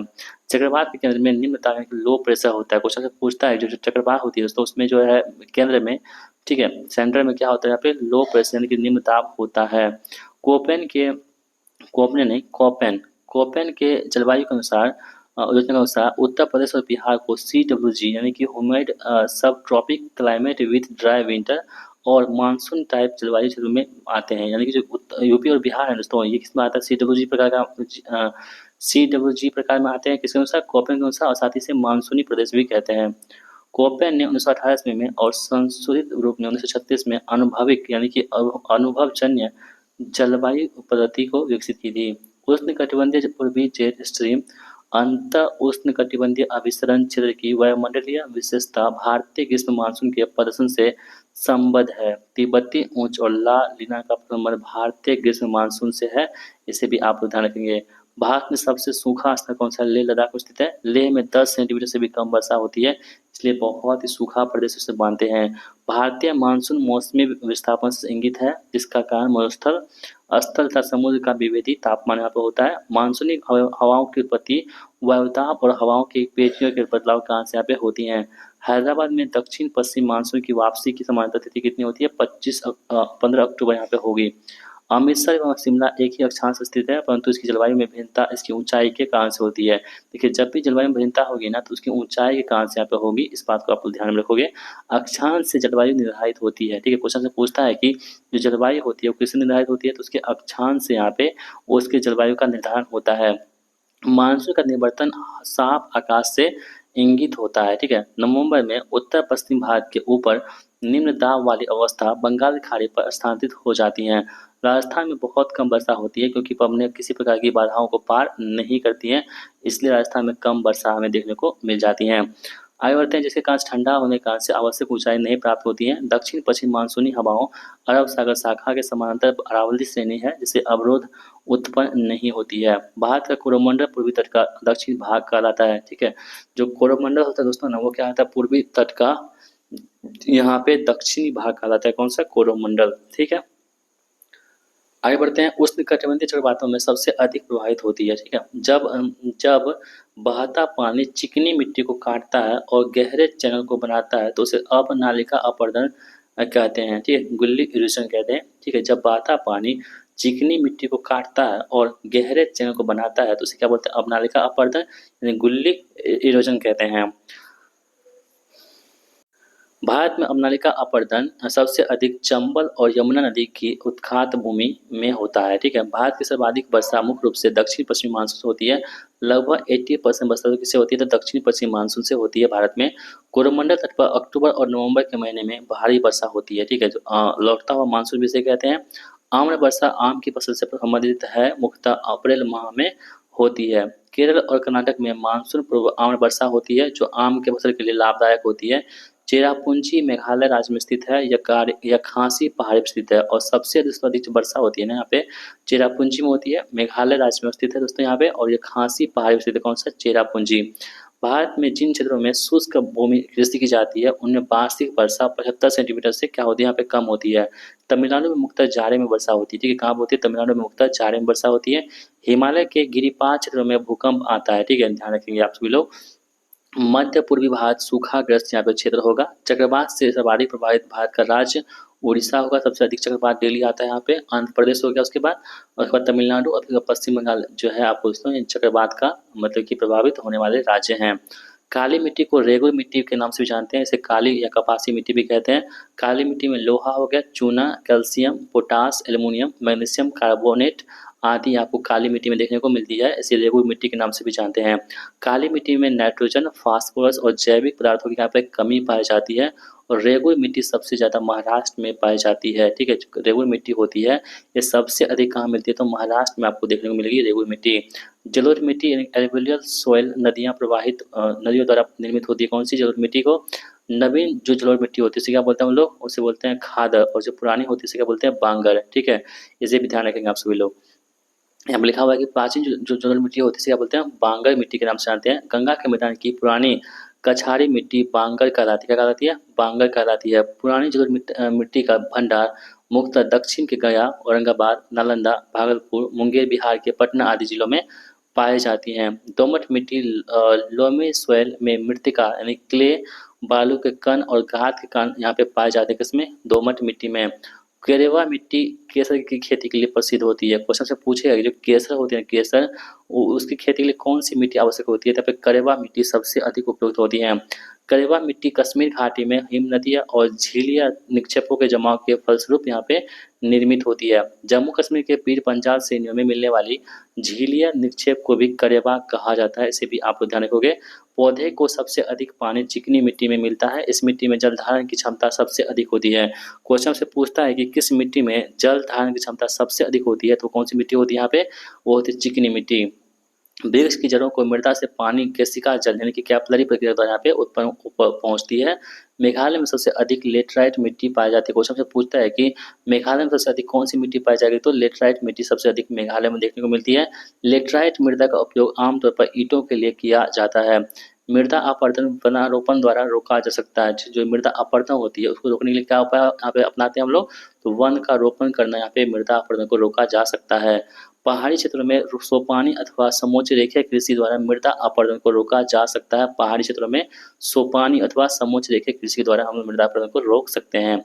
मेड़बंदी द्वारा मृदा अपरदन को रोका जा सकता है। अति चराई पर रोक लगाकर मृदा अपरदन को रोका जा सकता है। ये सभी जो प्रक्रिया हैं इनके के द्वारा आप लोग जो है यहाँ पे मृदा अपरदन को रोक सकते हो। भारत में मध्य प्रदेश का सर्वाधिक क्षेत्र बड़े घने पतझड़ वाले जंगल से घिरा हुआ है। सुंदरवन सघन मैंग्रोव वन है। यह सुंदरवन का डेल्टा भी कहा जाता है, जो कि आपको वेस्ट बंगाल में देखने को मिलते हैं। सुंदरवन में सुंदरी के वृक्ष पाए जाती हैं, इसलिए इसका नाम सुंदरवन पड़ा।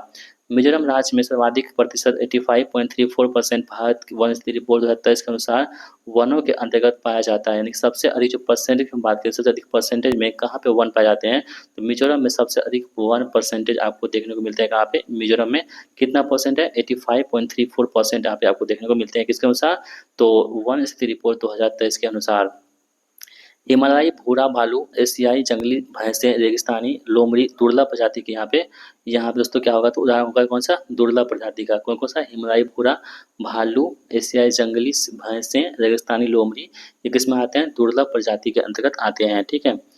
IUCN यानी कि international union for conservation of nature की स्थापना कब हुई थी, 1948 में हुआ था। इसका मुख्यालय ग्लैंड स्विट्जरलैंड में स्थित है। कौन सा, IUCN का मुख्यालय कहाँ पे, ग्लैंड स्विट्जरलैंड में। इसका स्थापना कब हुई थी, 1948 में IUCN का स्थापना होती है। ठीक है, आगे बढ़ते हैं दोस्तों। यहाँ पे मन्नार की खाड़ी बायोस्फीयर रिजर्व समुद्री जैव विविधता के दृष्टिकोण से दुनिया का सबसे समुद्र क्षेत्रों में से एक यहाँ पे माना जाता है। मन्नार की खाड़ी ज्वार, समुद्री तट, निकट तटीय नद, मुख्य पर्यावरण के जंगल, समुद्री घास, प्रवाल भित्तियां, भूमि दलदल और मैंग्रोव के साथ विविध जीव प्रजातियों के लिए प्रसिद्ध यहाँ पे होंगी। वाल्मीकि राष्ट्रीय उद्यान जो पश्चिमी चंपारण में है, और भीम बांध वन्य उद्यान जो कि मुंगेर बिहार में स्थित होगी, दोनों को आपको ध्यान रखना है। गंगेटिक डॉल्फिन को IUCN की रेड लिस्ट के तहत लुप्तप्राय जीव के रूप में वर्गीकृत किया गया है। किसको, गंगेटिक डॉल्फिन को। डॉल्फिन को राष्ट्रीय जलीय जीव जो है 5 अक्टूबर 2009 ईस्वी को यहाँ पे घोषित किया गया था, और प्रत्येक वर्ष हम लोग 5 अक्टूबर को डॉल्फिन दिवस के रूप में भी हम लोग मनाते हैं। डॉल्फिन इको लोकेशन का उपयोग कर आगे बढ़ती है और शिकार करती है। कोई बार क्वेश्चन पूछता है कि डॉल्फिन जो है ना किसके प्रयोग से आगे बढ़ती है, तो इको लोकेशन के प्रयोग से यहाँ पे आगे बढ़ती है। गंगेटिक डॉल्फिन को क्रिस्टलियल नेत्र लेंस नहीं है, जो इसे प्रभावी रूप से अंधा बना देती है। यानी कि जो गंगेटिक डॉल्फिन होती है वो क्या होती है, अंधी होती है। कांटेदार जगत जंगल शुष्क क्षेत्र अर्थात राजस्थान हो गया, पंजाब, हरियाणा और गुजरात के पूर्वी ढलानों पर पाए जाते हैं। बिहार में पश्चिमी चंपारण जिला सबसे अधिक घने पतझड़ वन वाले क्षेत्रफल से घिरा हुआ है। इसे भी आप लोग ध्यान में रखोगे। भारतवर्ष में वनस्पति एवं जीवों के क्रमशः 47,000 और 81,000 प्रजातियां पाई जाती हैं। चंडीगढ़, पुडुचेरी, दादर और नगर हवेली और दमन और तथा दीव, लक्षद्वीप संघ राज्य क्षेत्रों में सबसे कम वनाच्छादित क्षेत्र कहाँ पे है, चंडीगढ़ है। पूर्वी घाट में उष्णकटिबंधीय आर्द्र सदाबहार वन नहीं उगते हैं। ठीक है, कहाँ पे नहीं उगते हैं, पूर्वी घाट में। केरल की शांत घाटी यानी कि साइलेंट वैली संरक्षित क्षेत्र है, क्योंकि इसमें पौधों और जानवरों की बहुत सी दुर्लभ प्रजातियां पे पाई जाती हैं। पश्चिमी घाट, उत्तर पूर्वी क्षेत्र की पहाड़ियां और अंडमान एवं निकोबार द्वीप समूह में उष्णकटिबंधीय सदाबहार वन पाए जाते हैं। इसको भी आप लोग ध्यान रखोगे। उष्णकटिबंधीय सदाबहार वन कहाँ पाए जाते हैं, तो अंडमान और निकोबार में। ठीक है, पश्चिमी घाट में, साथ ही उत्तर पूर्वी क्षेत्र की पहाड़ियों में आपको उष्णकटिबंधीय सदाबहार वन देखने को मिलते हैं। पट्टी सीमा लिफ्ट सिंचाई परियोजना कृष्णा और गोदावरी नदियों के एकीकरण से यहाँ पे जुड़ी हुई हैं। आंध्र प्रदेश सरकार द्वारा इस परियोजना को कार्यान्वित किया जाता है। भारत की सिंचाई क्षमता का सर्वाधिक भाग लघु एवं बृहत परियोजनाओं से पूरा होता है। ठीक है, लघु सिंचाई योजना में 2000 हेक्टेयर तक की कृषि योग्य कमान क्षेत्र की सिंचाई की जाती है। इसको भी आप लोग नोट डाउन करेंगे। त्रिवेणी सिंचाई नहर परियोजना बिहार के उत्तर पश्चिम में गंडक नदी से निकलती है। तो त्रिवेणी सिंचाई परियोजना है ना, ये गंडक नदी से निकलती है, पश्चिमी चंपारण में इससे सिंचाई की जाती है। भारत में पानी का सर्वाधिक उपयोग सिंचाई परियोजना के लिए किया जाता है। भाखड़ा नंगल बांध सतलज नदी पर बनाया गया है। तो कई बार क्वेश्चन पूछता है कि जो भाखड़ा नंगल बांध है किस नदी पर बनाया गया है, तो सतलज नदी पर बनाया गया है। शिव सुंदरम कावेरी नदी भारत का सबसे पुराना दूसरा जल शक्ति हाइड्रो पावर है, जो कि 1902 में उत्पादन केंद्र इसका होगा। पश्चिम बंगाल के दार्जिलिंग के सिंद्रापोंग में 1897 में जल विद्युत केंद्र 130 किलोवाट स्थापित किया गया था। कहाँ पे? सिंद्रापोंग में। कब? 1897 में। यह एशिया का प्रथम जल विद्युत केंद्र था। एशिया का था, प्रथम था, इसलिए इम्पोर्टेंट है। हीराकुंड बांध उड़ीसा महानदी पर बनाया गया है, ध्यान रखेंगे। हीराकुंड बांध 60.96 मीटर ऊंचा और 4.8 किलोमीटर यहाँ पे मुख्य लंबा है। यह विश्व का सबसे लंबा नदी बांध होगा, कौन सा? हीराकुंद बांध, ठीक है, जो कि महानदी पर स्थित है। मैथौन, बेलपहाड़ी एवं तिलैया बांध बराकर नदी पर स्थित है, ठीक है। जो मैथौन हो गया ये किस नदी पर स्थित है? बराकर नदी पर है। बेलपहाड़ी बराकर नदी पर है और तिलैया बांध कहाँ पे है? तो बराकर नदी पर स्थित है, इसे भी ध्यान रखेंगे। प्रधानमंत्री नरेंद्र मोदी ने मंडल बांध परियोजना की नींव 2019 उत्तरी कोयल नदी पर बनाने के लिए रखी थी। चंबल नदी पर राणा प्रताप सागर जल विद्युत परियोजना राजस्थान में स्थित है। क्वेश्चन से पूछता है कि जो राणा प्रताप सागर जल विद्युत परियोजना है ना, किस नदी पर स्थित है? ये चंबल नदी पर स्थित है, इसे भी ध्यान में रखेंगे। कृषि में युग्म पैदावार डबल क्रॉपिंग का आशय विभिन्न मौसमों पर दो फसल को उगाने से है। उसे क्या बोलते हैं हम लोग? डबल क्रॉपिंग कहते हैं। गुणवत्ता युक्त बीज उर्वरकों का प्रयोग, कुशल सिंचाई तथा कीटनाशकों का सही उपयोग कर कृषि उपज को बढ़ाया जा सकता है। भारत में चावल यानी धान फसल का रकमा यानी क्षेत्रफल सबसे अधिक है। उच्च उपज किस्म यानी कि हाई यील्ड वैरायटी कार्यक्रम 20वीं शताब्दी के 60वें दशक के 1966-67 के अंतिम दौर की हरित क्रांति, ठीक है, ये प्रकृति का सबसे उचित वर्णन करता है। क्वेश्चन से पूछता है कि हरित क्रांति कब आई थी? 1966-67 में हरित क्रांति आपको देखने को मिलती है, ठीक है, तृतीय पंचवर्षीय योजना में। स्वतंत्रता प्राप्ति के बाद भारत में सर्वाधिक प्रगति गेहूं के उत्पादन में आपको देखने को मिलती है। द्वितीय हरित क्रांति का लक्ष्य हरित क्रांति का अब तक लाभान्वित न हो सकने वाले क्षेत्रों में बीज, पानी, उर्वरक तकनीक का विस्तार करना है। द्वितीय हरित क्रांति का उद्देश्य पशुपालन, सामाजिक वानिकी तथा मत्स्य पालन के साथ साथ शस्योत्पादन का समायोजन करना है। इंद्रधनुष क्रांति का संबंध हरित क्रांति, श्वेत क्रांति तथा नील क्रांति से है। इसका इंद्रधनुष क्रांति का संबंध है। इस क्रांति का उद्देश्य भारत में कृषि उत्पादन में विविधता लाने, किसानों की आय में सुधार करने के लिए लॉन्च किया गया था। पशुधन और मत्स्य पालन में टिकाऊ सुनिश्चित करना था। काली क्रांति का संबंध कच्चा तेल के उत्पादन से है। काली क्रांति कौन से कच्चा तेल, पेट्रोलियम, ठीक है। गन्ना, कपास, जूट और गेहूं में गेहूं नकदी फसल नहीं है या खाद्य फसल है, ठीक है। तो आप ध्यान रखें, गन्ना क्या है? तो नकदी फसल है, कपास नकदी फसल है, जूट नकदी फसल है, जबकि गेहूं जो है यहाँ पे खाद्यान्न फसल के अंतर्गत आता है, जो कि एक रबी फसल है, ठीक है। दलहन एक फलीदार फसल यहाँ पे हो जाएगा। भारत में सबसे अधिक गेहूं का उत्पादन उत्तर प्रदेश में होता है, जबकि प्रति हेक्टेयर उत्पादन पंजाब में सबसे अधिक होता है। तो क्वेश्चन से पूछता है कि सबसे अधिक कहाँ पे होगा? उत्तर प्रदेश में। और प्रति हेक्टेयर की हम लोग बात करें अगर, तो कहाँ पे होगा? पंजाब में, इसको भी ध्यान रखेंगे।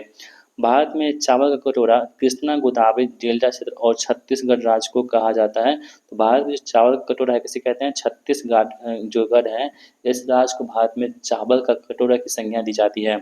बिहार में रोहतास जिले को चावल का कटोरा कहा जाता है। जो बिहार में जो रोहतास जिला है, इसको हम क्या बोलते हैं? चावल के कटोरा का नाम जानते हैं। भारत में चावल उत्पादक राज्य अवरोही क्रम में पश्चिम बंगाल, ठीक है, सबसे अधिक, उसके बाद उत्तर प्रदेश, उसके बाद पंजाब में आपको देखने को मिलते हैं। भारत का सबसे बड़ा कपास उत्पादक राज्य कौन सा है? तो गुजरात है, यानी सबसे अधिक जो कपास का उत्पादन होता है कहाँ पे होता है? गुजरात राज्य में हमें देखने को मिल जाता है। भारत में प्रथम कपास मिल जो है सूतीबद्ध कब? 1818 ईस्वी में कलकत्ता, वर्तमान कोलकाता के पास फोर्ट क्लास्टर में स्थापित की गई थी। कब? 1818 ईस्वी में। भारत में सबसे अधिक सूती मिलें जो है 122 कहाँ पे है? महाराष्ट्र में देखने को मिलती है। 1854 में बॉम्बे स्पिनिंग एंड कंपनी की स्थापना हुई थी और आधुनिक कपास उद्योग, सूती वस्त्र उद्योग की शुरुआत यहाँ पे हुई थी। इस कंपनी की स्थापना कावासाकी नानाभाई डावर्ट के द्वारा किया गया था, ध्यान रखेंगे। भारत में सबसे अधिक गन्ना उत्पादक राज्य कौन सा है? उत्तर प्रदेश सबसे अधिक जहाँ पे गन्ना का उत्पादन करता है, कौन सा? उत्तर प्रदेश है। इसे चीनी कटोरा के नाम से भी जानते हैं उत्तर प्रदेश को। मूंगफली कृषि शुष्क कृषि के अंतर्गत आता है, ठीक है। जो मूंगफली की कृषि होती है वो किसके अंतर्गत आता है? तो शुष्क कृषि के अंतर्गत आता है।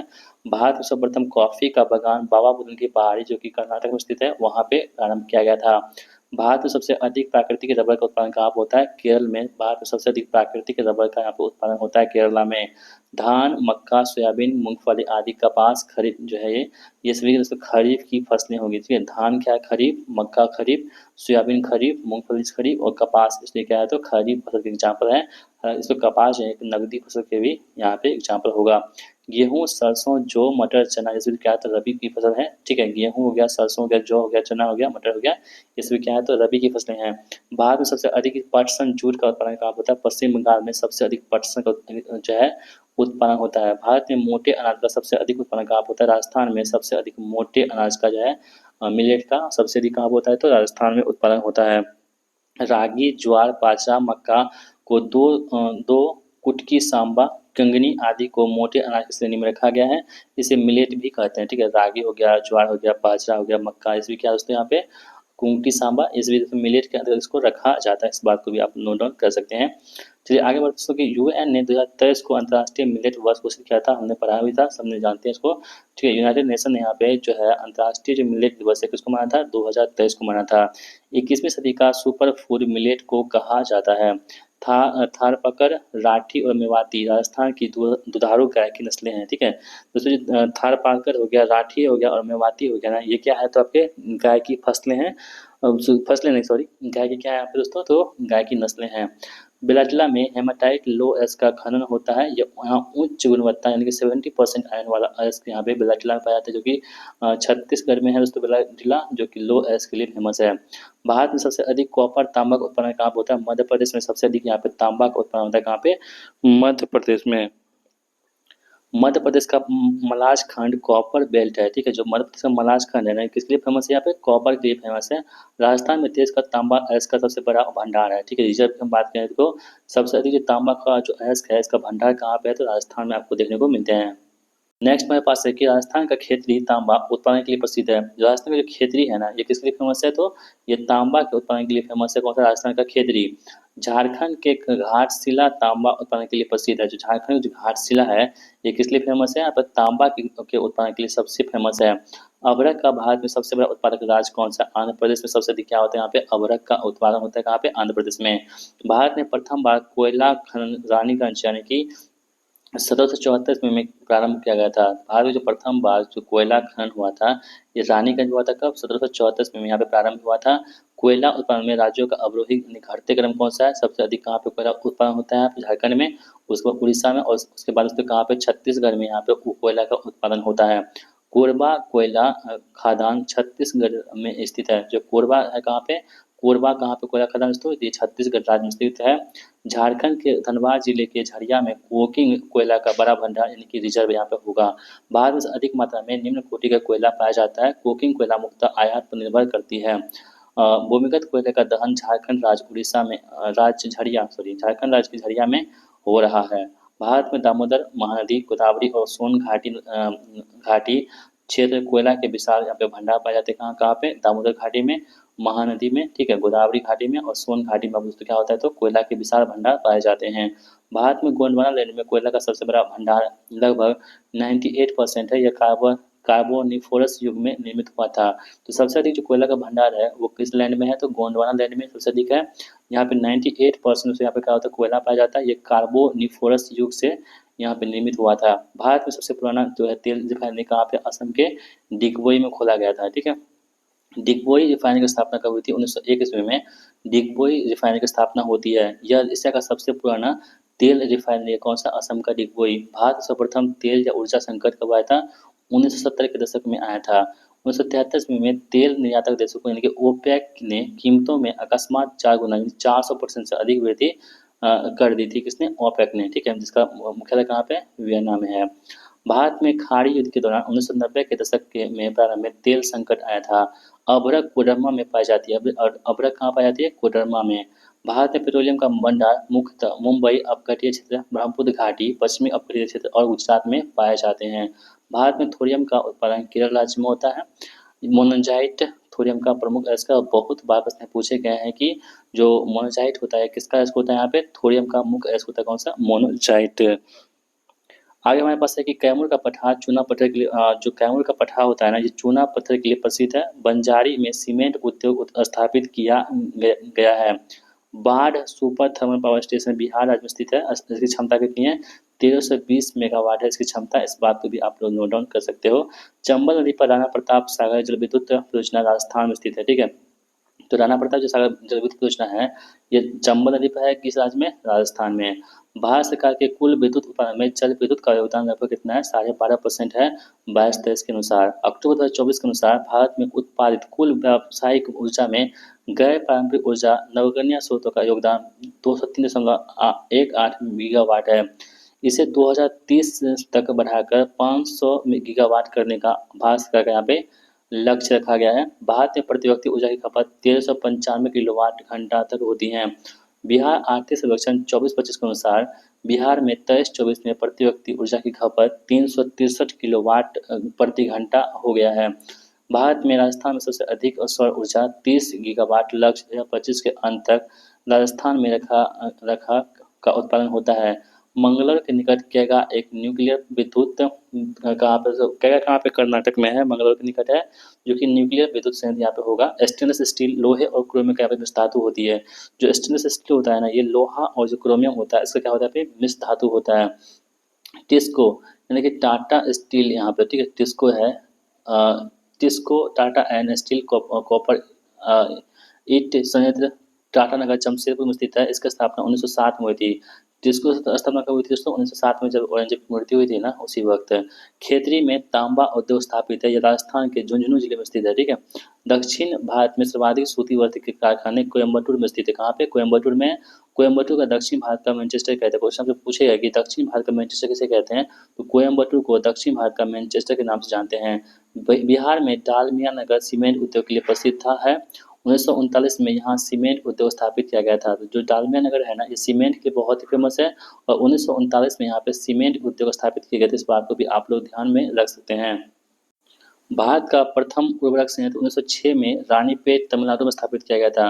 तो भारत का जो प्रथम उर्वरक संयंत्र है 1906 ईस्वी में रानीपेट तमिलनाडु में लगाया गया था। स्वतंत्र भारत में पब्लिक सेक्टर का प्रथम उर्वरक संयंत्र 1951 में सिंदरी झारखंड में लगाया गया था। हम बात करें पब्लिक सेक्टर का जो प्रथम उर्वरक संयंत्र है, ये कहाँ लगाया गया था? तो 1951 में सिंदरी झारखंड में लगाया गया था। अखबारी कागज के लिए नेपाल नगर बहुत ही फेमस है। बंगलुरु वायुयान उद्योग के लिए बहुत ही फेमस है। हिंदुस्तान से एरोनॉटिक्स लिमिटेड यानी कि HAL की स्थापना बंगलौर में 1940 में किया गया था। जो HAL है, हिंदुस्तान एरोनॉटिक्स लिमिटेड, इसकी स्थापना कब हुई थी? 1940 में हुई थी। HAL भारतीय सार्वजनिक क्षेत्र की एरोस्पेस और रक्षा कंपनी यहाँ पे होगी। कोरबा छत्तीसगढ़ में एल्युमिनियम उद्योग स्थित है। ठीक है, जो छत्तीसगढ़ कोरबा किस लिए फेमस है? अल्युमिनियम उद्योग के लिए फेमस है। कहाँ पे है? छत्तीसगढ़ राज्य में देखने को मिलती है। मलाज खंड यानी मध्य प्रदेश तांबा उद्योग के लिए बहुत ही फेमस है। जो मलाज खंड है कहाँ पे? मध्य प्रदेश में, जो कि तांबा उद्योग के लिए फेमस है। भारत में वर्तमान में 2023-24 के अनुसार 599 राष्ट्रीय राजमार्ग है, जिसकी कुल लंबाई कितनी है? 1,46,000 किलोमीटर आपको देखने को मिलती है। स्वर्णम चतुर्भुज राष्ट्रीय राजमार्ग परियोजना है। ठीक है, ये स्वर्णम चतुर्भुज है ना, ये राष्ट्रीय राजमार्ग परियोजना पे हो जाएंगी। स्वर्णम चतुर्भुज योजना के तहत दिल्ली, मुंबई, कोलकाता और चेन्नई को 4 लेन वाली सड़कों से जोड़ा गया है, जिसकी लंबाई कितनी है? 5846 किलोमीटर है। क्वेश्चन कई बार पूछा गया है कि जो स्वर्णम चतुर्भुज योजना के अंतर्गत कौन कौन से शहर आते हैं, वह है दिल्ली, मुंबई, कोलकाता और चेन्नई। इसकी कुल लंबाई कितनी है? 5846 इसकी कुल लंबाई है। इस बात को आप लोग ध्यान में रखेंगे। उत्तर दक्षिण गलियारा श्रीनगर से कन्याकुमारी को जोड़ता है। जो उत्तर दक्षिण गलियारा है ना, ये श्रीनगर से कन्याकुमारी को जोड़ता है। इसकी लंबाई कितनी है? 4000 किलोमीटर है। पूर्व पश्चिम गलियारा सिलचर से पोरबंदर को जोड़ता है। इसकी लंबाई कितनी है? 3300 किलोमीटर है इसकी कुल लंबाई। तो उत्तर दक्षिण यहाँ पे जो है ना, जब श्रीनगर से कन्याकुमारी को, ठीक है, श्रीनगर से कन्याकुमारी जोड़ती कितनी है? 4000 किलोमीटर। और जो पूर्व से पश्चिम गलियारा है, पूर्व से पश्चिम गलियारा, ये सिलचर से पोरबंदर को जोड़ती है। ठीक है, सिलचर से पोरबंदर को जोड़ती है। ये 3300 किलोमीटर तक लंबा है। NH देश के कुल सड़क नेटवर्क का लगभग 2% है। जो देश का 40% यातायात राष्ट्रीय राजमार्गों द्वारा होता है। भारत में सबसे पहले रेल मार्ग 1853 में बनकर तैयार हुआ था। 16 अप्रैल 1853 ईस्वी को मुंबई से थाने के बीच में प्रथम ट्रेन चलाई गई थी, लॉर्ड डलहौजी के समय में। 1853 ईस्वी में भारत का गवर्नर कौन था? लॉर्ड डलहौजी था। इन्हें भारत में रेलवे का जनक के नाम से जानते हैं। कार्ल मार्क्स ने रेलवे की शुरुआत जो को भारत में आधुनिकता का प्रथम चिन्ह कहा था। बड़ी लाइन की दो पटरियों के बीच की दूरी कितनी होती है? 5.5 फीट होती है, 1.676 मीटर होती है। पूर्व मध्य रेलवे का मुख्यालय कहाँ पे? बिहार के हाजीपुर में स्थित है, पुमरे।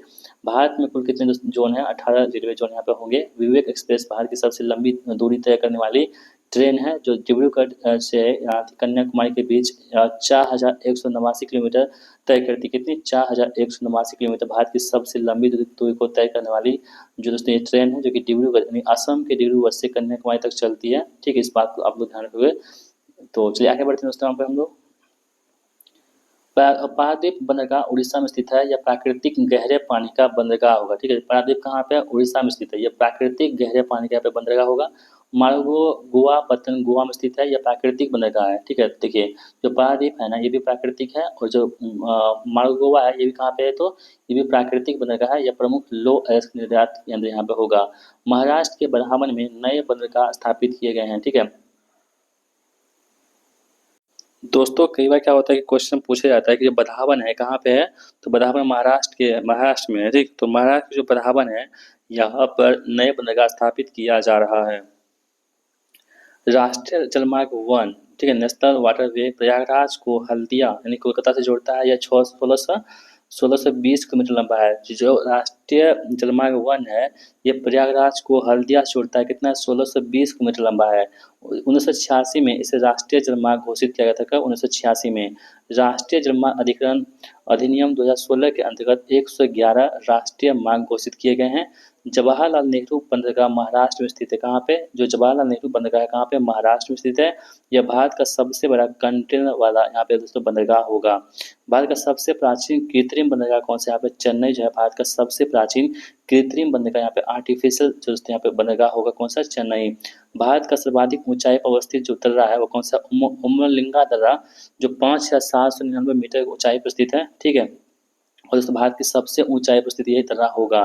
भारत में घड़ियाल प्रदेश प्रजनन केंद्र मुरैना मध्य प्रदेश में स्थापित किया गया है। तो भारत में जो घड़ियाल प्रदेश प्रजनन केंद्र है, ये कहाँ पे है? मुरैना मध्य प्रदेश में स्थापित किया गया है। डेल्टा गंगा डेल्टा के सदाबहार वन क्षेत्र को सुंदर वन कहा जाता है। ठीक है, भारत का सर्वाधिक नगरीकृत राज्य कौन सा? यहाँ पे गोवा होगा। 62.2% जनसंख्या नगरों में निवास करती है। कांगेर घाटी राष्ट्रीय उद्यान कहाँ पे है? छत्तीसगढ़ में स्थित है। यहाँ मिश्रित आर्द्र पर्वतीय वन पाए जाते हैं। 1954 में भारत और नेपाल के बीच कोसी सिंचाई एवं जल विद्युत परियोजना की समझौता पर हस्ताक्षरित हुए थे। कब? 1954 ईस्वी में। गंडक परियोजना पर 1959 में हस्ताक्षर किया गया था। ध्यान रखेंगे।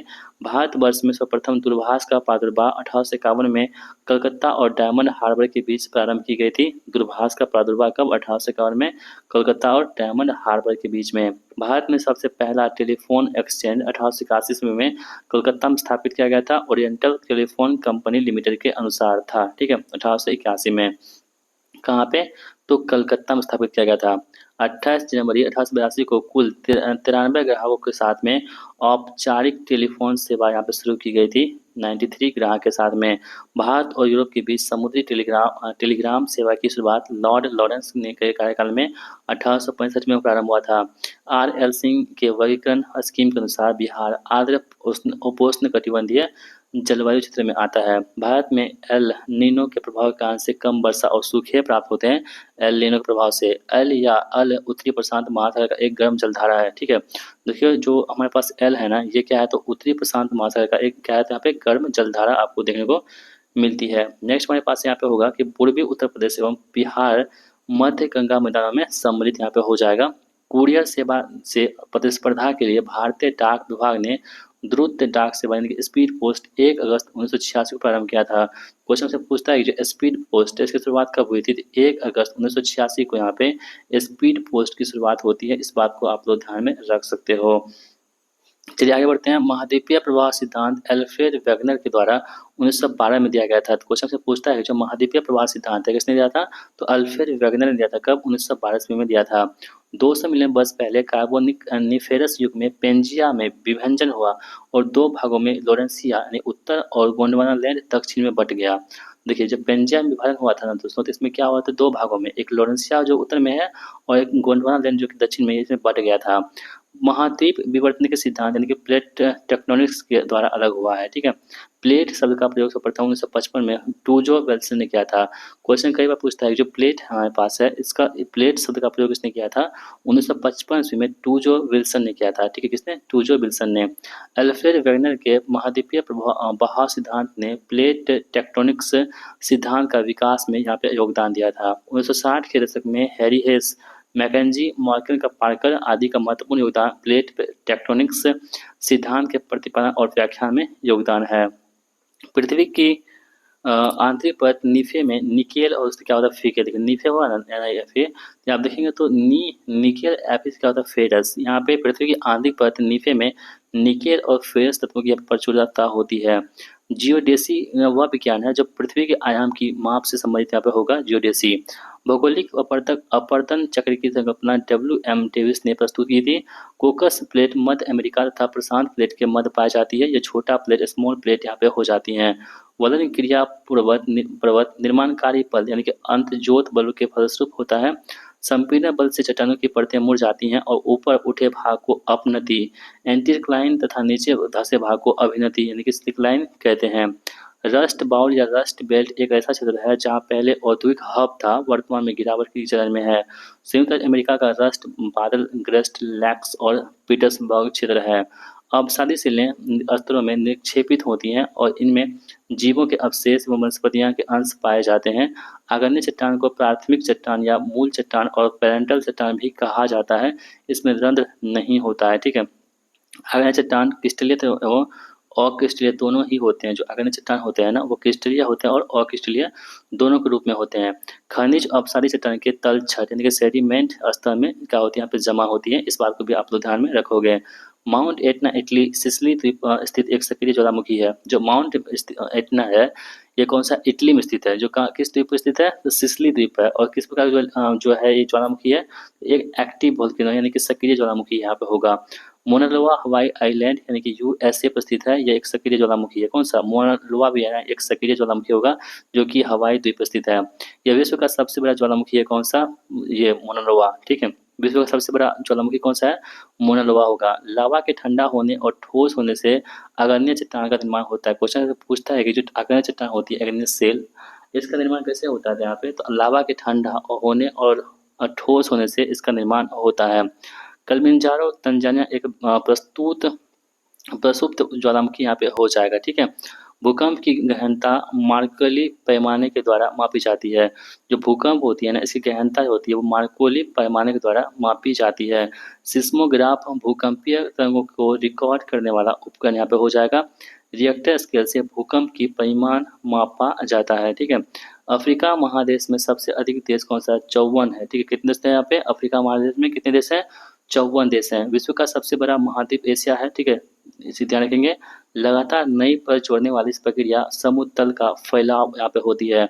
समुद्र तल का फैलाव सी फ्लोर स्प्रेडिंग थ्योरी का सिद्धांत 1960 में हैरी हेस के द्वारा यहाँ पे दिया गया था। विश्व की सबसे ऊंची चोटी मोरदार पर्वतों में पाई जाती है। नवीन यानी कि माउंट एवरेस्ट कितनी है? 8,848 मीटर। विश्व की सर्वाधिक लंबी पर्वत श्रृंखला एंडीज पर्वतमाला है। यह दक्षिणी अमेरिका में पश्चिमी तट के सहारे विस्तृत है, ठीक है? तो एंडीज कहाँ पर स्थित है? तो ये दक्षिणी अमेरिका में पश्चिमी तट के सहारे स्थित कौन सा? एंडीज, जो कि विश्व की सर्वाधिक लंबी पर्वत श्रृंखला हुई कौन सी? एंडीज। आल्प्स मोरदार पर्वत यूरोप की एक पर्वत श्रृंखला है आल्प्स, ठीक है? पेलाइन हो गया यूरोप में, अल्पेशियन अमेरिका में और अरावली भारत में। पुरानी पर्वत श्रृंखलाओं के एग्जाम्पल यहाँ पर होंगे। तो पेलाइन कहाँ पे? पेलाइन यूरोप में है, अल्पेशियन अमेरिका में और अरावली भारत में। पुरानी पर्वत श्रृंखलाओं के यहाँ पे एग्जाम्पल हो जाएंगे। यूरोप में पेनिस पर्वत श्रृंखला स्पेन और फ्रांस को अलग करती है। क्वेश्चन से पूछता है कि जो स्पेन और फ्रांस को कौन अलग करती है? तो यूरोप में जो पेनिस पर्वत श्रृंखला होती है वो स्पेन और फ्रांस को यहाँ पे अलग करने का काम करती है। पामी पठार को संसार के छत कहा जाता है। इसकी औसत ऊंचाई कितनी होती है? 4500 मीटर है और अधिकतम ऊंचाई कितनी है? 7,649 मीटर यहाँ पे अधिकतम इसकी ऊंचाई हो जाएंगी। पेरिस पर्वत का बिस्के की खाड़ी से भूमध्य सागर तक यहाँ पे होगा। वो पृथ्वी पर महाद्वीप के पश्चिमी भाग में 20 से 30 डिग्री अक्षांशों के मध्य भूस्थल मुख्य रूप से पाए जाते हैं। 20 से 30 डिग्री अक्षांशों के निकट ऊपर से वायु नीचे की उतरती है या शुष्क वायु होती है, उच्च वायुदाब का निर्माण यहाँ पे होता है। इसे भी आप लोग ध्यान में रख सकते हो। गोबी ठंडी मरुस्थल उत्तरी चीन और दक्षिणी मंगोलिया में स्थित एक विशाल मरुस्थल है। देखिए गोबी कहाँ पे एक ठंडी मरुस्थल है, ठीक है। ये उत्तरी चाइना में और दक्षिणी मंगोलिया में स्थित है कौन सा? गोबी। गोबी मरुस्थल एशिया का सबसे बड़ा मरुस्थल है। क्वेश्चन से पूछ सकता है कि एशिया का सबसे बड़ा मरुस्थल कौन सा है? तो गोबी है। कौन सा? गोबी है, मंगोलिया में स्थित है। ग्रेट विक्टोरिया मरुस्थल दक्षिणी व पश्चिमी ऑस्ट्रेलिया प्रांत में स्थित है। तो क्वेश्चन से पूछता है कि जो ग्रेट विक्टोरिया मरुस्थल है ये कहाँ पाया जाता है आपको? तो दक्षिणी एवं पश्चिमी जो ऑस्ट्रेलिया प्रांत में पाए जाते हैं ग्रेट विक्टोरिया। तकला मकान दोस्तों कहाँ पे है? तो तकला मकान चाइना में होगा, ठीक है। मतलब उत्तर पश्चिमी चीन के झिंजियांग क्षेत्र में स्थित है, ठीक है। झिंजियांग क्षेत्र में आपको तकला मकान देखने को मिलता है। रेगिस्तानी क्षेत्रों में मशरूम सेल छत्र कशीला का निर्माण अपघर्षण यानी कि अपवर्तन के द्वारा वहाँ पर होता है, ठीक है।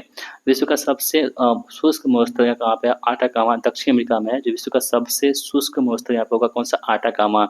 आटाकामा मरुस्थल में तांबा, चांदी, लिथियम, सल्फर आदि का यहाँ पे विशाल भंडार यहाँ पे पाया जाता है। दक्षिण अमेरिका महाद्वीप का सबसे प्राचीन पर्वत एंडीज पर्वत है, ठीक है। कौन सा है सबसे प्राचीन? कौन सा? एंडीज पर्वत है। इसका निर्माण ट्रियासिक से क्रिटिशियन काल के बीच में हुआ था। किसका? एंडीज पर्वत का निर्माण। माउंट एकांगुआ एंडीज पर्वत का सर्वोच्च चोटी है। क्वेश्चन से पूछ सकता है कि जो एंडीज पर्वत है इसका सर्वोच्च चोटी कौन सा होगा यहाँ पे? तो माउंट एकांगुआ हो जाएगा। दक्षिण अमेरिका में मध्य अक्षांशीय घास के मैदान को पम्पास के नाम से जानते हैं, ठीक है। तो पम्पास कहाँ पे है? दक्षिण अमेरिका में जो है ना मध्य अक्षांशीय घास क्या बोलते हैं? पम्पास कहते हैं।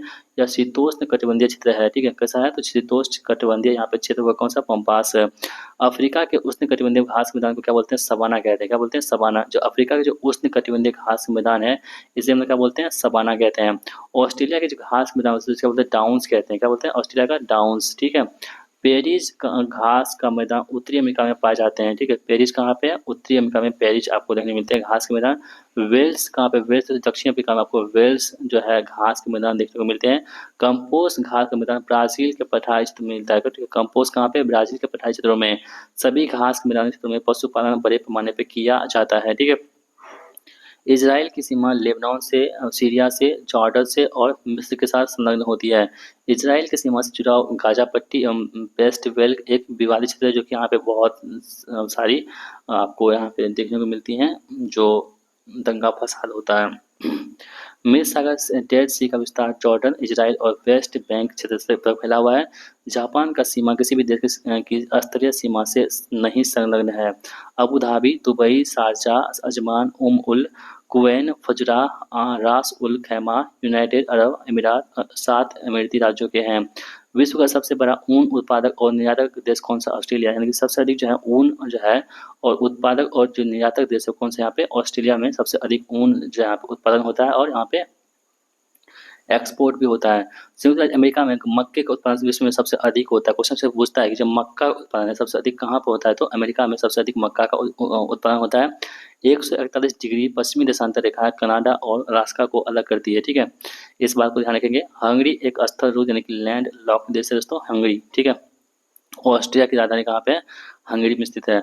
विश्व का सबसे बड़ा क्षेत्रफल स्थूलरध देश कजाकिस्तान है, ठीक है। विश्व का सबसे बड़ा जो स्थूल क्षेत्रफल में जो लैंड लॉक्ड देश है आपके पास होगा कौन सा? कजाकिस्तान यहाँ पे होगा, ठीक है, ध्यान रखेंगे। और हंगरी भी क्या है? तो एक लैंड लॉक्ड कंट्री ही है। जिस देश की समुद्री सीमा नहीं होती है उसे स्थल रुद्ध यानी लैंड लॉक्ड कहते हैं। यानी ऐसा देश जिसकी समुद्री सीमा है ही नहीं उसे क्या बोलते हैं हम लोग? लैंड लॉक्ड कहते हैं, यानी कि लैंड से लॉक हुआ हुआ। रूस के सेंट पीटर्सबर्ग शहर को उत्तर का वेनिस कहते हैं। क्वेश्चन से पूछता है कि जो उत्तर का वेनिस किसे कहते हैं? तो जो रूट के सेंट पीटर्सबर्ग शहर है ना उसे उत्तर का वेनिस कहते हैं। पूर्वी समुद्र की स्वामिनी श्रीलंका को कहा जाता है। स्विट्जरलैंड को यूरोप का खेल का मैदान कहते हैं। कैसे? स्विट्जरलैंड को। पृथ्वी सतह को 2/3 पानी से ढका हुआ है। पृथ्वी की सतह जो है को 2/3 से पानी से घसा हुआ है। नामीबिया तट के साथ बहने वाली ठंडी जलधारा का नाम क्या है? तो बेंगोला धारा है, ठीक है। तो बेंगोला जो धारा है ये क्या है? आपके पास एक ठंडी जलधारा है जो कि कहाँ बहती है? नामीबिया के तट पर बहती है। मध्य महासागरीय कटक यानी कि mid ocean ridge Arctic, Atlantic, हिंद महासागर और प्रशांत महासागर में फैला हुआ है। 90 ईस्ट रीज हिंद महासागर में स्थित है। क्वेश्चन से पूछता है कि जो 90 ईस्ट रीज है ना ये कहाँ फैला हुआ है? तो ये हिंद महासागर में स्थित है। सुंडा ट्रेंच पूर्वोत्तर हिंद महासागर में स्थित है। जो सुंडा ट्रेंच है ये आपके पूर्वोत्तर हिंद महासागर में स्थित होगा, ठीक है। Mississippi delta bird food delta का एक एग्जाम्पल यहाँ पर होगा। इसे पंजाकार डेल्टा भी कहा जाता है। सारगेसी सागर एक का नाम सारगेसम नाम की तैरते वनस्पति के नाम पर रखा गया है, ठीक है। यह उत्तरी अटलांटिक महासागर में स्थित है।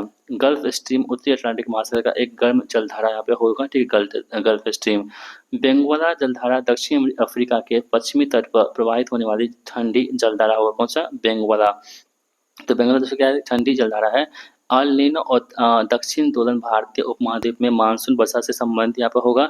हम्बोल्ट ठंडी जलधारा है, ठीक है। हम्बोल्ट क्या एक प्रकार का ठंडी जलधारा है जो दक्षिणी अमेरिका के पश्चिमी तट के सहारे बहती है। जलधारा की दिशा उत्तरी गोलार्ध में दक्षिणावर्त तथा दक्षिणी गोलार्ध में वामावर्त होती है। जो जलधारा होती है ना वो उत्तरी गोलार्ध में क्या होती है दोस्तों? यहाँ पे दक्षिणावर्त यानी कि क्लॉकवाइज होती हैं, और जो दक्षिणी गोलार्ध में क्या होती है? यहाँ पे एंटी क्लॉकवाइज होती हैं।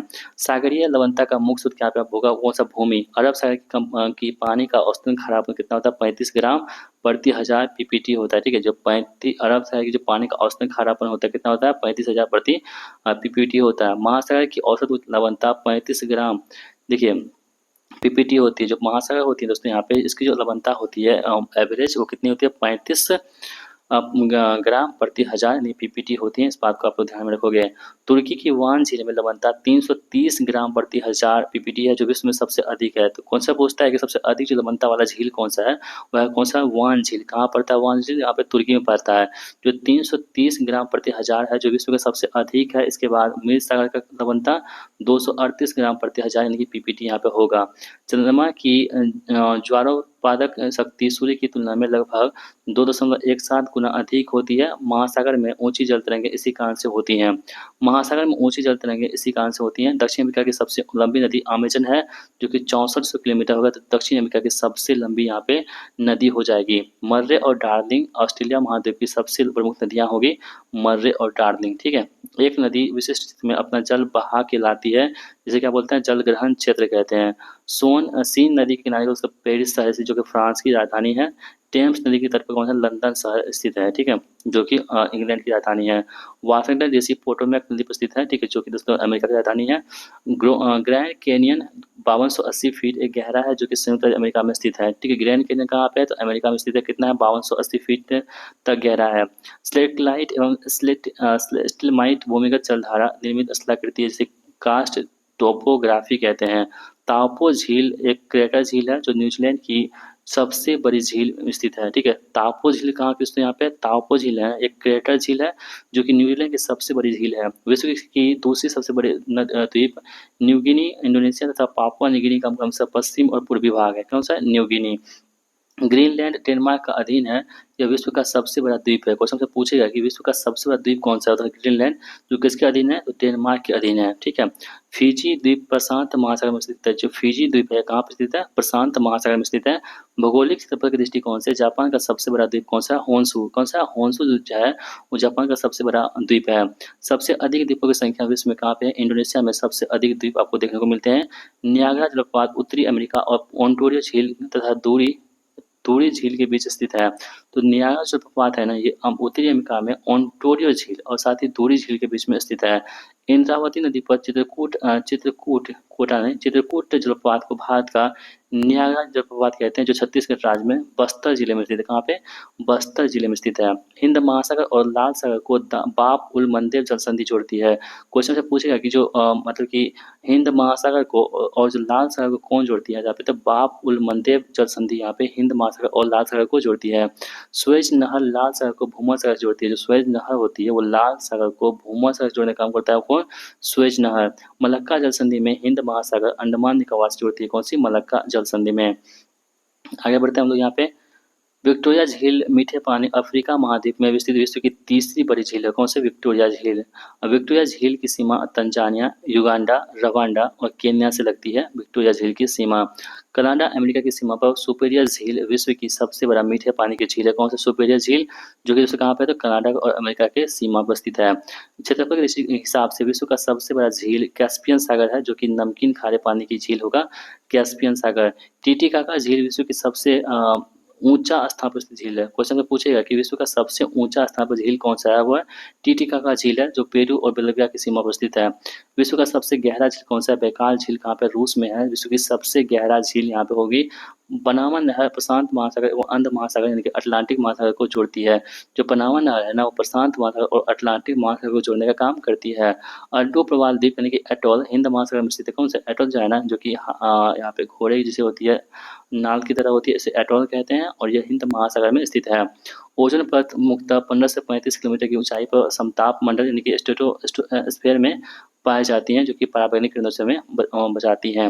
ओजोन परत सूर्य की किरणों से हमें आ रही अल्ट्रावायलेट विकिरण यानी कि पराबैंगनी विकिरण का अवशोषण कर मानव की रक्षा करती है। मॉन्ट्रियल प्रोटोकॉल 16 सितंबर 1987 को अपनाया गया था। यह प्रभावी रूप से 1 जनवरी 1989 को यहाँ पे लागू किया गया था। साफ रात वाली रातों की अपेक्षा विकिरण के कारण से अधिक ठंडा यहाँ पे रहता है। गरजता चालीसा, 50 और चीखता 60 पवनें दक्षिणी गोलार्ध में समुद्र के ऊपर चलती है। जो गरजता 40 हो गया, 50 हो गया और चीखती 60 हो गया, ये पवनें दक्षिणी गोलार्ध में समुद्र के ऊपर चलती हैं, ध्यान रखेंगे। पृथ्वी पर घने यानी डेंस वन वसुवत रेखीय क्षेत्रों में पाई जाती हैं। जगह के कोनधारी वन प्रदेशों में विकसित होने वाली मुख्य मृदा कौन सी है, पाटजोल होगा। पाटजोल मिट्टी अम्लीय मिट्टी होती है। जो पाटजोल मिट्टी होती है ना, ये क्या होती है, अम्लीय मिट्टी होती है।